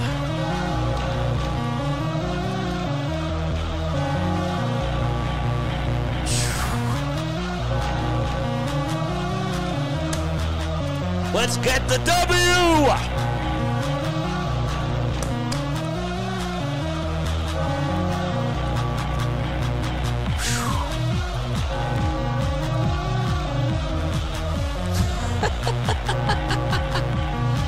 What a game. It is 1:30 in the morning. It is 1:30 in the morning. Tell the bats to wake up. 4 more subs till we get to 5850. My name is Jason Joseph. This is Play-by-Play with JJ. I appreciate you all for being on here. We have an incredible game, man. Let's get this W. Let's get the win, man. We have 363 people tuning on in. We are in the 11th inning. This is not your imagination. If you're just tuning on in, Phillies have a chance. Mitch Spence is going to pitch. Simp God says, Turner, I need to, please. Love this time alone. Isn't it beautiful? Oh, it's great. 4 more subs till we get to 5850. Come on, we got to get there. We got to get there.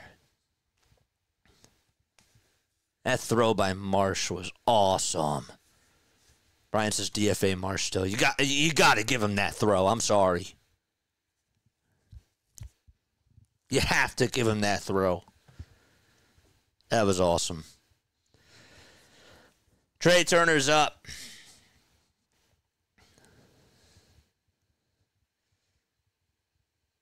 Kepler's the ghost runner. Turner today 0 for 4. The pitch to Trey. Fly ball hit out to right field. It's a foul ball, and it goes out of play.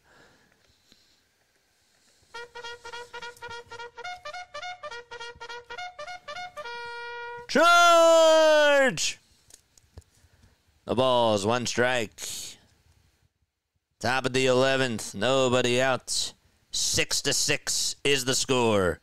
There have been 5 ties in this game. 0-1, and it's outside and low for ball 1. Let's get the 300 likes. It's natty ball. I like that. 1 ball, 1 strike to Trey Turner. And here's the windup in the pitch. And Turner gets a piece of it and fouls it off.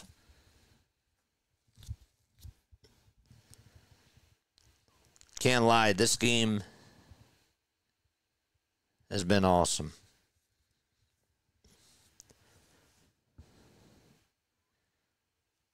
Five seconds left on the pitch clock. And the 1-2 to Trey, it's upstairs for ball 2. There's a cutter at 92 miles per hour.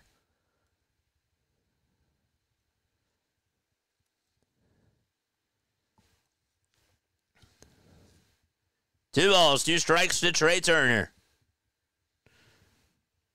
Spence looks back at second, now back to the plate, and the 2-2, it's outside and low for ball 3. Trey in his career against Spence, 1 for 3 with a homer and 2 RBI.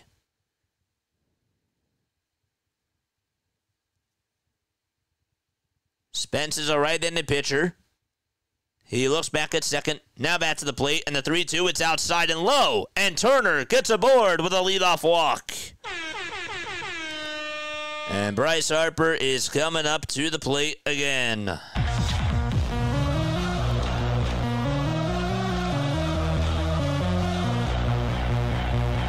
Can the Phillies take the lead?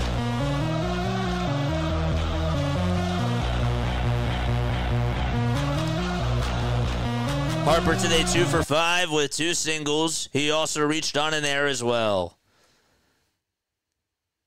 Spence kicks, delivers, and Harper swings and misses at the curveball. Harper did tie the game once upon a time. That was back in the top of the 7th when it was 5-5.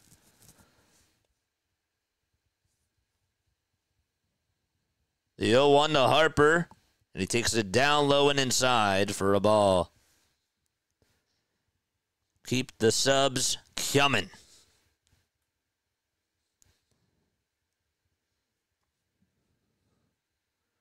Jen, thanks for the sub. Kenny, thanks for the sub. The 1-1 pitch to Harper. It's high again and also outside. Thought I saw the moon. Nope. Just my imagination. Maybe I need to go to sleep. Maybe I am in a dream. 2 balls, 1 strike to Bryce Harper.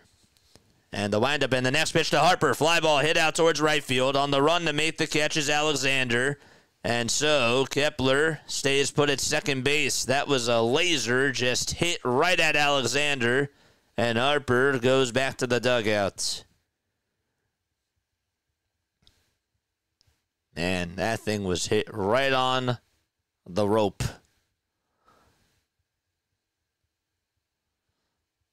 According to whatchamacallit, they said that it was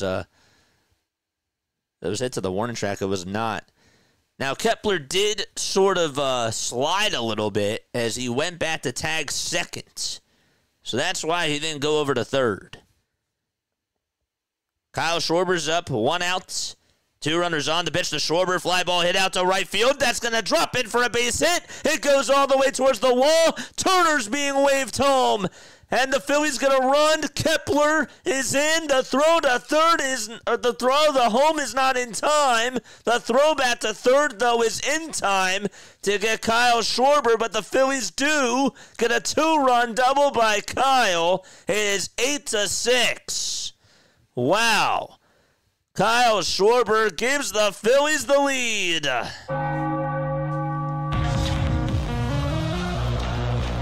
Thought that they said that he was out at third. Let's see again. Oh, they're saying that the first baseman got in the way of Schwarber running. Yeah, the first baseman was in his way. And Kyle Schwarber is safe at third because of that. Wow, interference. Interference with Kurtz at first. And he gets a 2-run triple. Way to go, Kyle. Castellanos is up. I was thinking, why is he going? But that makes sense now. The pitch. There's a foul ball. And the count is 0-1. I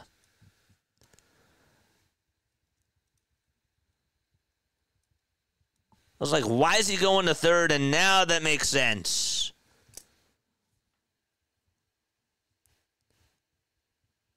No balls, 1 strike. They call it a double, and Schwarber advanced to third. 1 ball, 1 strike to Nick Castellanos. Spence gets set above the belt. And the 1-1 to Casti. There's a fly ball poked out to right field. On the run to make the slide and catches Alexander. Schwarber tags up. He's hustling towards the plate. The throw. They say he did not get him. And Schwarber is safe. It's 9-6 Phils. Kyle Schwarber with all the speed and all the heart, giving the Phillies his all.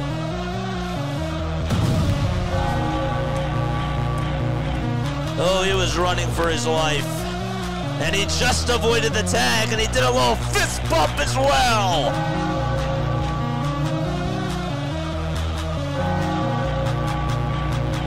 Now the Athletics are challenging this. They are challenging this, so hold up a second.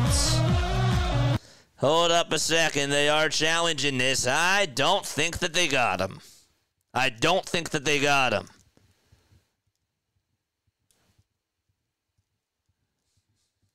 We'll see what the call is. They are challenging this. I don't blame them. Can't say I blame them.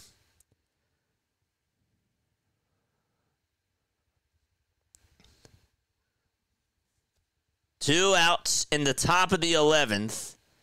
The question is Kyle out at the plate?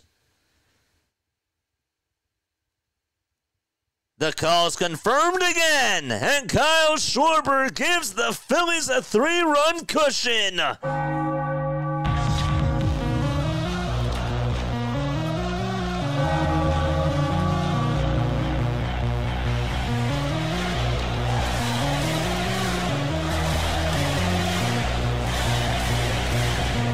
It says unknown.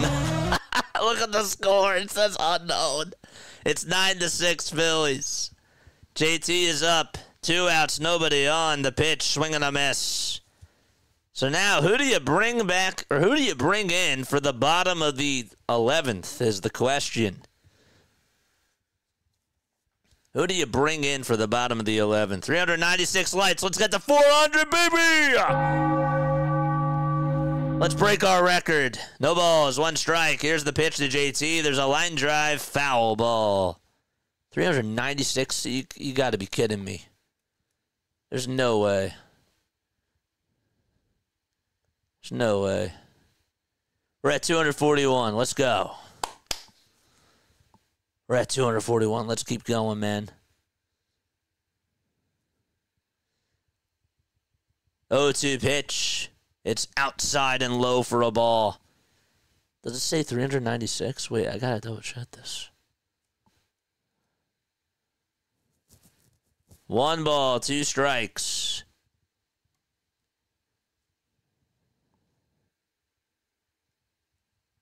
Here's the pitch to JT. There's a ground ball back up the middle. Shortstop has it, shuffles his feet, throws over to first, and it's just in time to get Real Muto. Bottom of the 11th coming up. 9-6 Phils, thanks to Kyle Schwarber.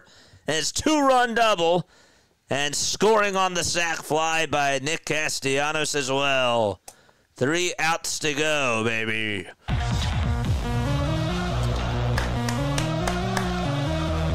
Let's go. Triples machine, baby. It was a double, and he advanced to third on the interference over at first base.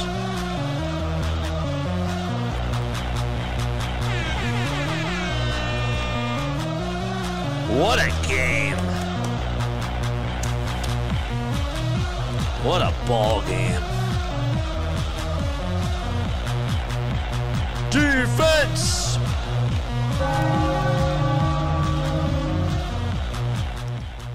Defense. Defense. This is definitely a team win. Everyone's doing their thing. It ain't over yet. It ain't over yet. Texas Indus parlay. We have a lot of parlays on here, I see. You guys are obviously more than welcome to give back to the channel if you want to. If you don't, I understand. Memberships are $2.99 a month. Memberships, mods, comment the link down below. You get access to some awesome emojis. Where are my emotes at? Where are my members at? We need 47 more subs to get to 5,900. Let's get to 300 likes, man. Max Lazar is going to pitch. Good time to use him here, I guess. Andujar, Urias, and Butler are due up in the batting order. Langeliers will be the will be the ghost runner at second base. And they got to stick with him. Phillies trying to extend their winning streak to 9 in a row.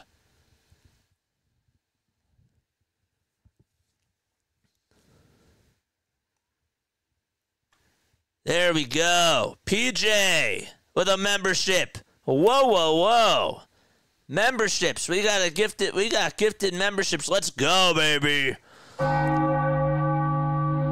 Thanks so much. PJ and Dante. The pitch. This one's popped up towards the right side. Second baseman Stott has it and makes the catch. There's one away. I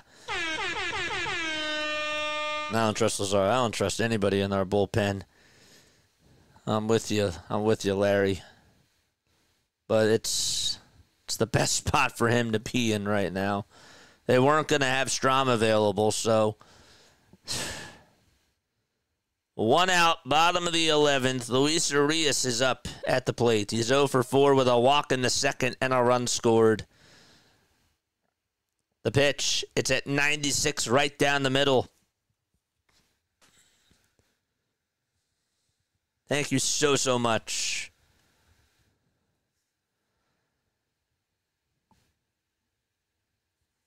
Oh, 1 to Urias. It's outside. First out's the hardest one. I can't believe it.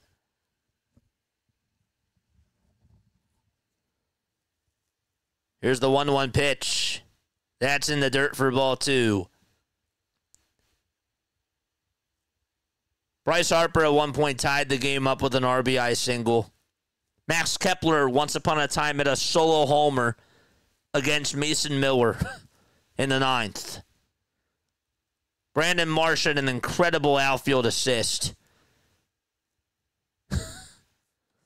2 balls, 1 strike. Here's the pitch. Swing and a miss. A lot of highlights in this game. And we're in the bottom of the 11th with 1 out. Lazar comes set above the letters. Kicks, deals the 2-2. It's bounced foul again. We'll talk all about it on the postgame show. 610-314-0844. That's how you call on in.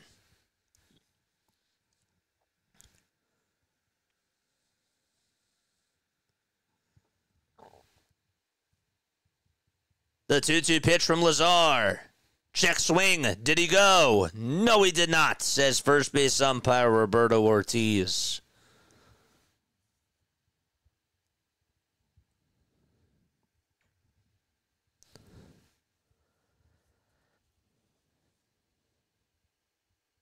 Five seconds left on the pitch clock. And here's the payoff pitch to Urias. And he bounces this one foul.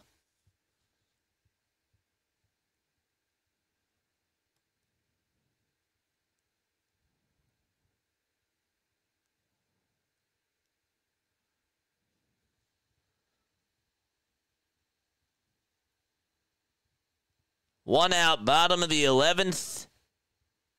3-2 on the way. This one's popped up in foul ground. Harper gives it a look. Does he have room? He just could not make the catch.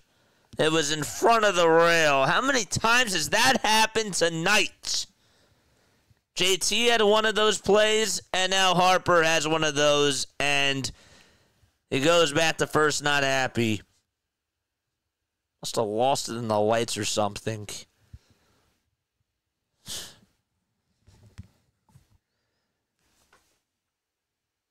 Harper is mad at himself and obviously understandable.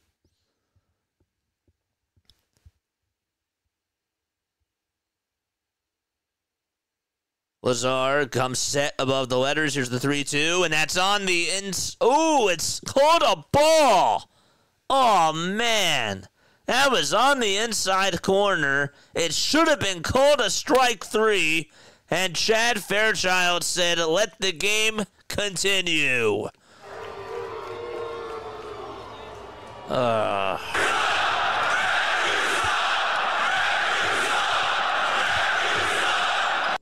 Here we go. And now Lawrence Butler is up. And here's the pitch. There's a check swing, ground ball hit over to third base. The throw to first is in time. But the runners from first and second head over to second and third.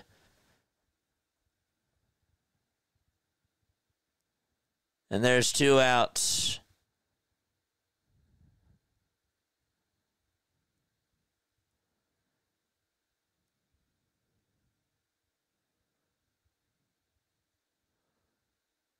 Now on the NBC Sports score, it says 9-7 Athletics with 2 runners on. Here's the pitch. There's a foul ball. That's not right. It's 9-6 with the bases, with the runners at second and third. Athletics down to their final outs.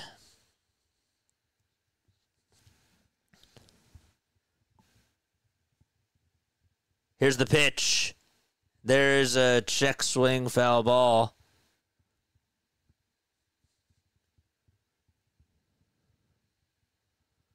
And the A's are down to their final strike. Backs against the wall. Phillies trying to get their 9th win in a row. And are 1 strike away from doing so. It's Davidson that's up at the plate. Lazar comes set, kicks, delivers, and it's down for ball 1.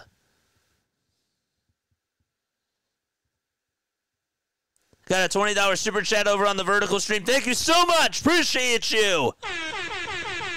Gilmer, thank you so much. Oh, thank you, thank you, thank you.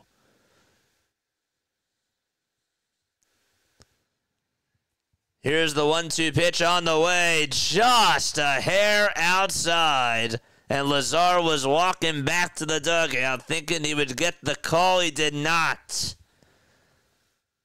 Oh, man.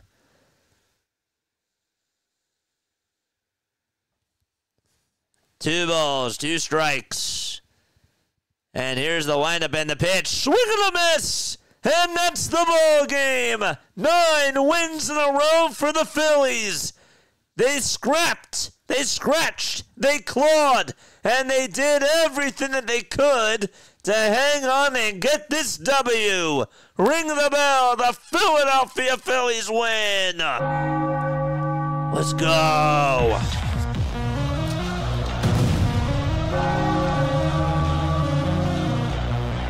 Kyle Schwarber, Brandon Marsh, Bryce Harper, Max Kepler, and Trey Turner.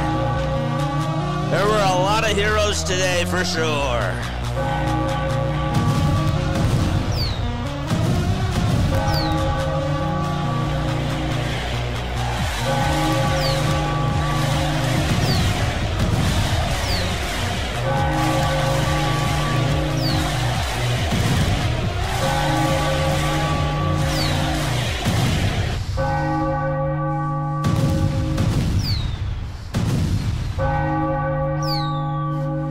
Let's go. Yes. Yes. That was an awesome win. All right. I'm going to break it all down. Thank you all so much for being on here. If you want to call on into the postgame show, 610-314-0844. I know it's almost 2 o'clock in the morning, but we got to talk about it. I'm sorry. We do. We do. There were some awesome things that I did see in this game. And sure, there's some bad things too, and we'll talk about it all. But this was a gutsy W for this ball club. And Mason Miller again. How about Max Kepler going up against Mason Miller and just hitting that home run? Backs against the wall. And you doing that against one of the best pitchers in baseball. Oh, was that awesome. Oh, was that sexy. Oh, was that incredible. Brandon Marsh, are you kidding me? That throw to home plate was awesome. That was great. I can't believe Rob Thompson had the balls to intentionally walk Jacob Wilson to load the bases. Orion Kerkering is down to his final ball, and this man gets Rooker to fly out to center, and Brandon Marsh has the throw of his life just to get that double play. And to Orion's credit, he got out of it. Rob Thompson played with fire, and I did not think that was the right move. And I can't believe that the team won it for him. I thought that was a gutsy win. That game showed me that they had a lot of heart. And again, I will also talk more about it in just a little bit. Thank you all so much for tuning on in. Really appreciate you guys. We got a $2 super chat from Jack. He says he didn't want to. I saw that we had a $2 super chat. Sorry, I missed it. But a lot's been going on. There it is. Can we just stop about how good Bryce is at first base? Okay, look. I mean, I understand. I get it. I understand. You have a right to feel that way. I know exactly how you feel. There were some bad plays, too. But I thought that tonight the good outweighed the bad. That was a bad play. I can't dismiss that. But right now I'm on a high because I can't believe that they won this game. I can't believe that they won. I can't believe that they took this game. They had heart tonight. They had heart tonight against that team. I will see you in just a little bit. Give me 3 minutes, and you guys can call into the show. We got gifted memberships. Thank you so much. Who just gifted the memberships out there? Who just gifted the memberships? That's awesome. Let me see who gifted those memberships. I'm waiting for chat to catch up. Zungvu, thank you so much. Appreciate it. The winning streak is alive, man. Let's go. All right, I will be right back. Don't go anywhere. I will see you in just a little bit.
Graduated from Rowan University in the spring of 2022 with a sports communication and media degree. I got to actually call minor league baseball and G League basketball games while I was in school. And then I graduated, and as soon as I graduated, I went to NFL Films in Mount Laurel, New Jersey. And as much as I loved that experience, I missed putting on the headsets. I decided, you know what, talk is cheap. I have a laptop that's in my house, and so 21 months later, here we are, still on YouTube, calling games and building an incredible, loving community on here with the people that I call my Philly freaks with a capital P and a capital H. We go live for every single Phillies, Sixers, and Eagles game, and we do it like old school radio play-by-play style. I'm Jason Joseph, and this is Play-by-Play with JJ. I showed a swung on, barreled out to right field. Bye-bye baseball. That baby is long gone. Wow! Wow! How did they pull this out? Oh my gosh, was that game a thriller? Oh, if you were to tell me that on a Saturday night, I would have to watch this ball club go up against the the Sacramento Athletics. They're called the Athletics now. They're just called the Athletics. They don't use a state name. They had to go to Sacramento, and they played this team. And if you were to tell me that I would be this fired up after a win like this, oh, you call me crazy. That was guts. That was gutsy. The Athletics are 22-31, JJ. What are you talking about? JJ, Christopher Sanchez pitched awful today. He didn't pitch well at all. They did it against a team that's under 500. Okay, if you watch this game, with all the lead changes that there were, my biggest takeaway was that the bats executed when they had to, except for in that 10th inning, and we'll break it all down. But this team showed heart. They showed absolute guts, heart, poise, and they were not going to lose this game. Brandon Marsh. You know what? Orion might be down to his final ball here, and Yohan Rojas may have a very good arm. But you know what? I'm worth something. They wanted me to come on in and play center field. Yeah, you're going to run off of me? You're going to run off of me? I don't think so.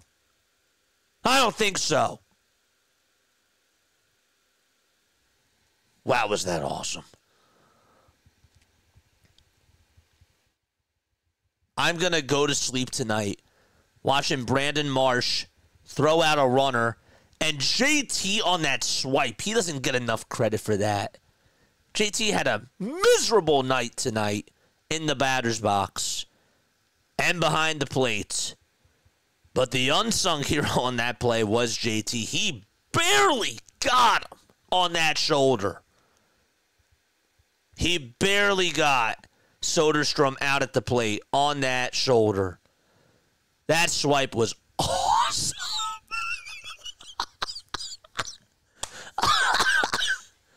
Oh, it was great. Max Kepler. Holy crap. 9th inning. 101 miles per hour right down the middle, and you just say, Mason. No, Mason. No. I'm belting the you-know-what out of this. I'm tying the game up, and I'm giving my team a chance here. Balls.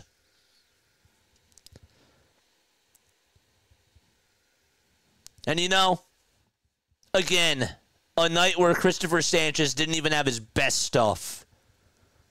I thought Rob managed a terrible game tonight. But you know what I'll tell you? When it came to the pinch hitters, those moves won you the game. Rojas may not have thrown out Soderstrom at third or at the plate. We don't know. Marsh did. Kepler tied the game on a solo homer. Does Wes Wilson do that? No. While the bullpen moves were egregious, it sort of balanced out. That was, and Kyle Schwarber, my gosh, that guy has heart. That guy is unreal. I'm really trying not to curse. It's hard. That line drive double that he had, and for him to go to third because of the interference at first base, great heads-up play. That was awesome. And for him to tag up from third on that fly ball hit by Castellanos and say, you know what? I'm going to run with all my heart, with all my soul, with all my might. He just understands. He gets it. He understands what Philly is all about. He's not the fastest guy in the world at all, but he lays everything out there on the line for you. One word to describe this game is heart. I've said it a couple of times probably in this post-game show. Heart and toughness in this game is what they showed me. Doesn't mean I'm back in on them. And with all the bad things that did happen, there were bad things. JT can't catch that foul ball. Popped in and out of the glove. That's on you, dude. You gave up a run that way. And Jose Ruiz had to get an extra out.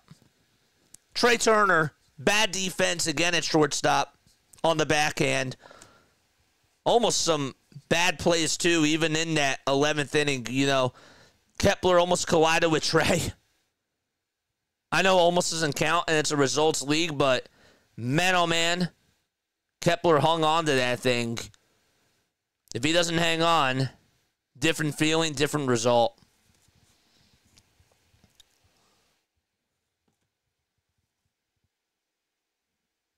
Your bullpen today, you needed everything to go your way in that bullpen. And with the moves that Rob made, even the ones that I didn't like, I look at the overall bullpen outing today. This bullpen pitched you 6 1/3 of an inning and just gave up 2 earned runs. That's it. That's it. Orion Kerkering. Again, why the heck does Rob decide to intentionally walk Jacob Wilson but face Brent Rooker with the bases loaded and 1 out? I don't understand it. I never will. But for Orion Kerkering, that's like the ultimate disrespect in my opinion. Because now bases are loaded and you need them to not throw balls, as well as not give up a fly out to center field. But to Orion's credit, it's 3-1, bases loaded, tie game. To his credit, he battled in there. The defense helped him, but he got out of it. Wow. Wow.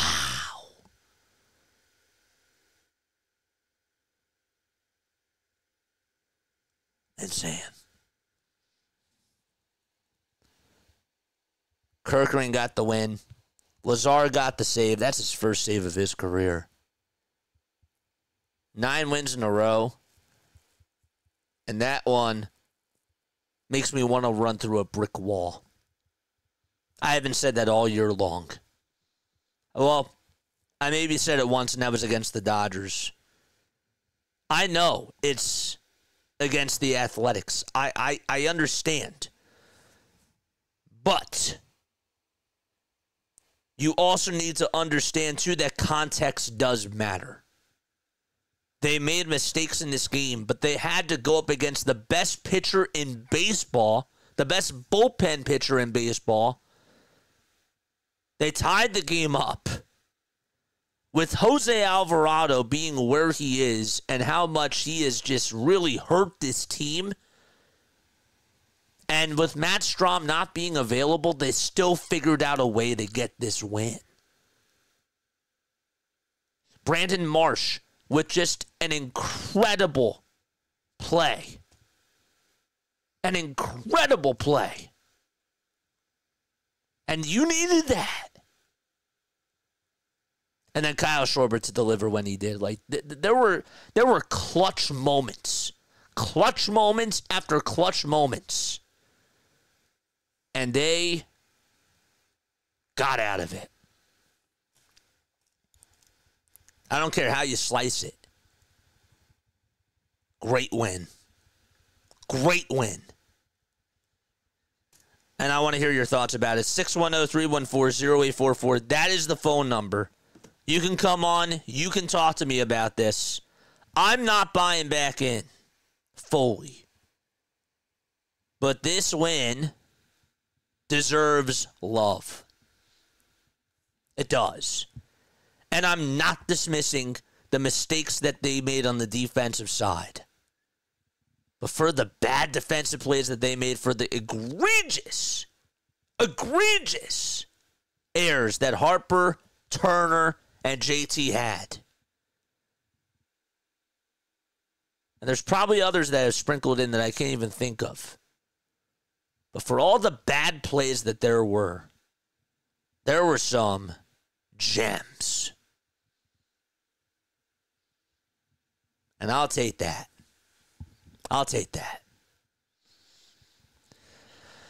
But doesn't mean I can't ignore the bad either, because they have a lot of things that they have to do. They still need to figure out what's going on with this bullpen.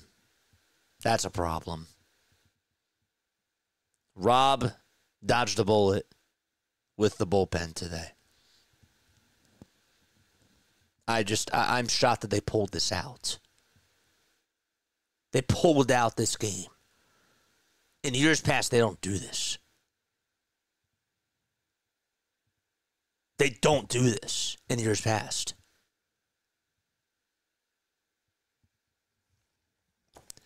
Let me know what your thoughts are. Calling into the show, 610-314-0844. Great job, JJ. I was chewing on my toenails. Thanks. What else do we have? As long as Romano is out the game, this is how the Phillies can close games. Can close close games. I thought Joe Ross was left in there an inning too long. I would have went to Strahm, obviously, in the 9th. I know that they gave him a night of rest. I would have done it tonight and let him have the day off tomorrow. That's me. But I'm not the manager. And Orion, credit to him. Really. Credit to that guy. Scrappy. I like that word. Sign of a good team is winning ugly, says Doug. Again, for every mistake that they had, they played hero ball. They had heroics.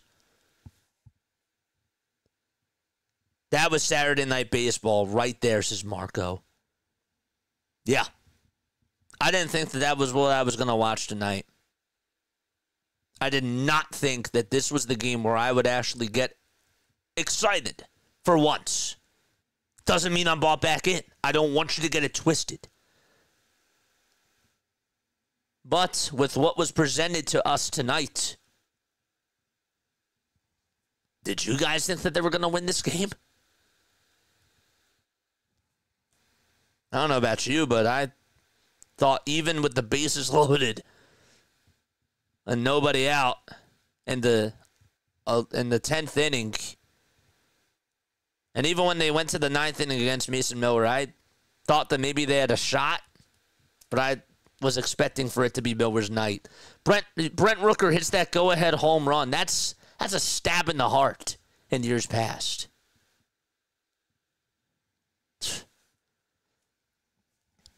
Marsh saved that game with that double play.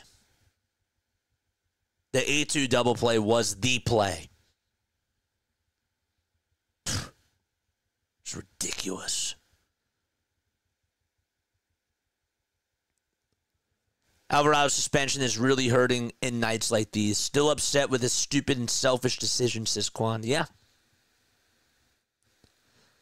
But these are the types of wins that give the team confidence. That play by Brandon Marsh might actually, and I don't want to get ahead of myself here, but we could be looking back and saying, you know, even though the Phillies are on this winning streak, that one play by Brandon Marsh could be the difference to just absolutely help this team just annihilate opponents, because you need confidence. You understand what I'm trying to say? Those little things, like those things, and that wasn't a little thing, that was huge. That's what boosts a ball club. That's what makes you feel good in the locker room. You can get sleep at night feeling good about that.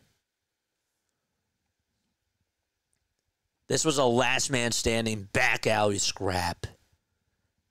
Deja Vu says one of the more resilient wins. The great way to put it.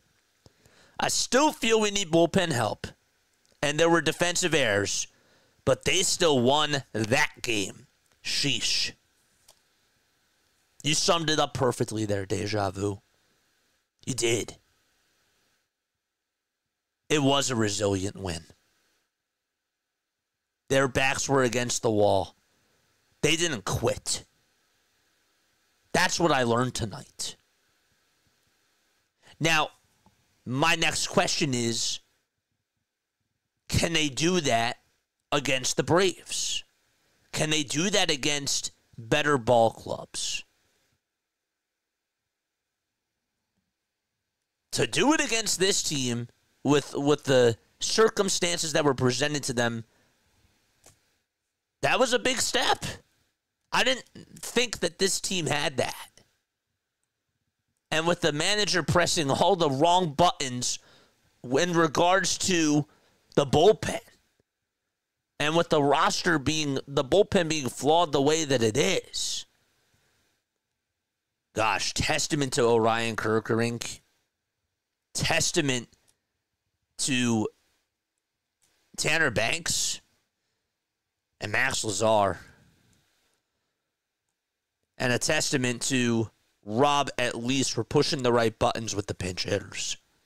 If Wes Wilson and Johan Rojas play, the rest of that game they lose.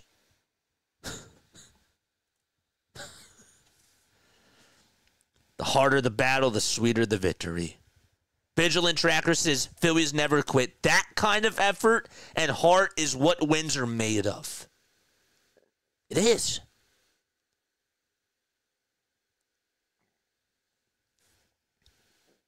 Heart of steel. Doug P says, I thought that they were cooked. I just love seeing 3 games above those Mets in the NL East. After a night like this, New York is probably slamming their fist on the table if they saw that game.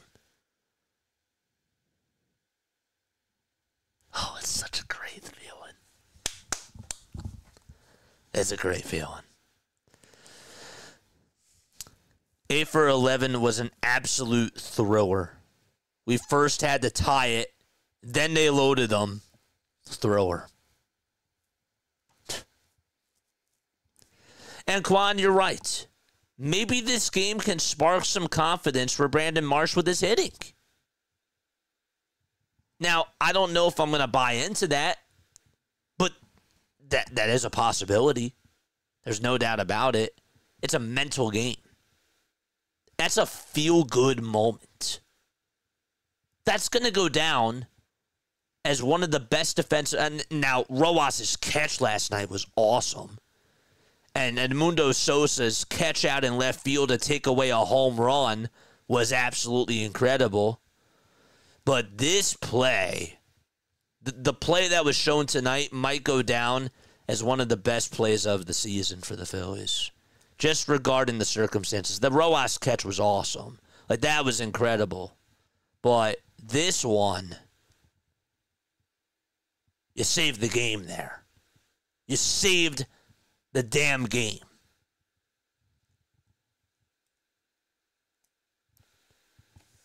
That was monumental. Hopefully this game can spark some improvements and confidence with this team. You need Banks. You need Kerkering and Marsh to keep performing in clutch moments. You do. I don't know if I can rely on Orion.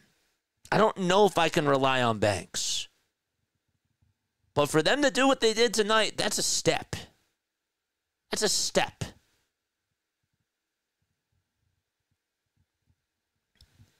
I did not think that I was going to take any stock in this series.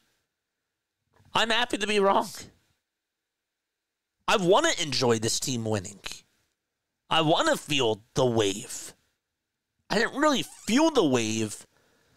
The only time I felt it was when they beat Paul Skeens, because that was big. Even though they only got one run in that game, you had to win with small ball. And they showed fight in that game. And tonight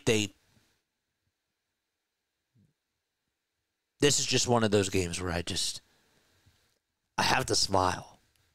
I have to smile. I'm not back. That was good. That was awesome. These wins are going to be important for the long haul for sure. Yeah. And this might be like one of those games when you think about, okay, the Phillies had 102 wins to end the season. I'm just saying, like, the Mets could have had 101. This one game here could have been the difference. This might be one of those games. They don't win this game here. That could be the difference in winning the division. That could be the difference in getting home field advantage. This is where I wish we could all go out for a drink and celebrate. I'm with you, John. That's why they're called the Fightin' Phils. Put a smile on my face. You put a smile on my face. You haven't done that a lot this year. It's been taking me a lot to put a smile on my face. And tonight was one of those times. I feel like that little kid tonight. I do. But tomorrow, now the question is, tomorrow, I'm hoping that this win still keeps them in focus. Because tomorrow, tie that winning streak. I'm sorry, not tie the winning streak. Get to 10 wins in a row. Tomorrow now could be a trap game. Tomorrow could be a trap game now. You better be focused tomorrow. Get that sweep. Get that sweep, please. Do not sleep your way into tomorrow afternoon, because there is a world I could see that, and I'm not trying to be negative here, but you do need to go out there and punch the A's in the throat. Punch them. Knock them out. Step on them. Make it bloody. And I mean figuratively. But yeah. JJ, moments like these must make this all the more sweeter and worth it.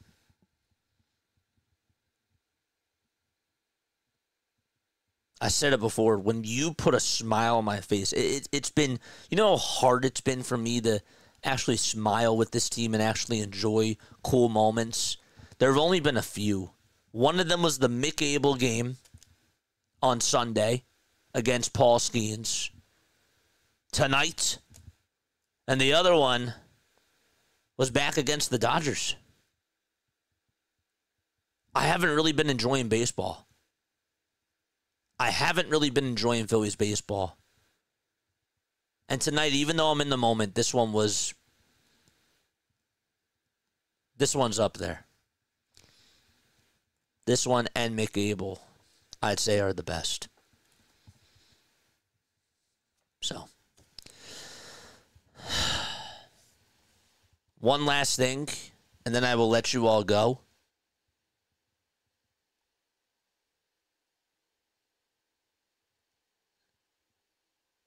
This team today,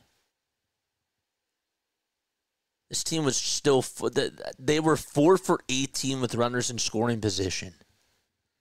They left 10 guys on base. I know that sounds flawed. I know that sounds bad. However,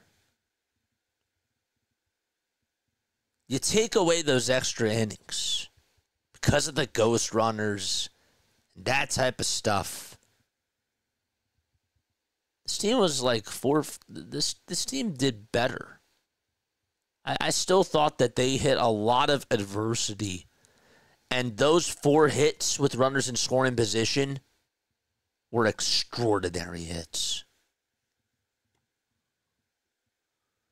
John said, we were bored in the third. Little did we know. We thought that coming into this ball game, John, that this was just going to be another snooze fest. Because, again, wake me up until they play a contender. Wake me up until they play a good team. But the fight, the challenges that they had to face, and honestly, the bad calls by the umps. Like, there were some horrendous calls by the home plate umpire. Along with the bad defense that the Phillies played, again, they had a response.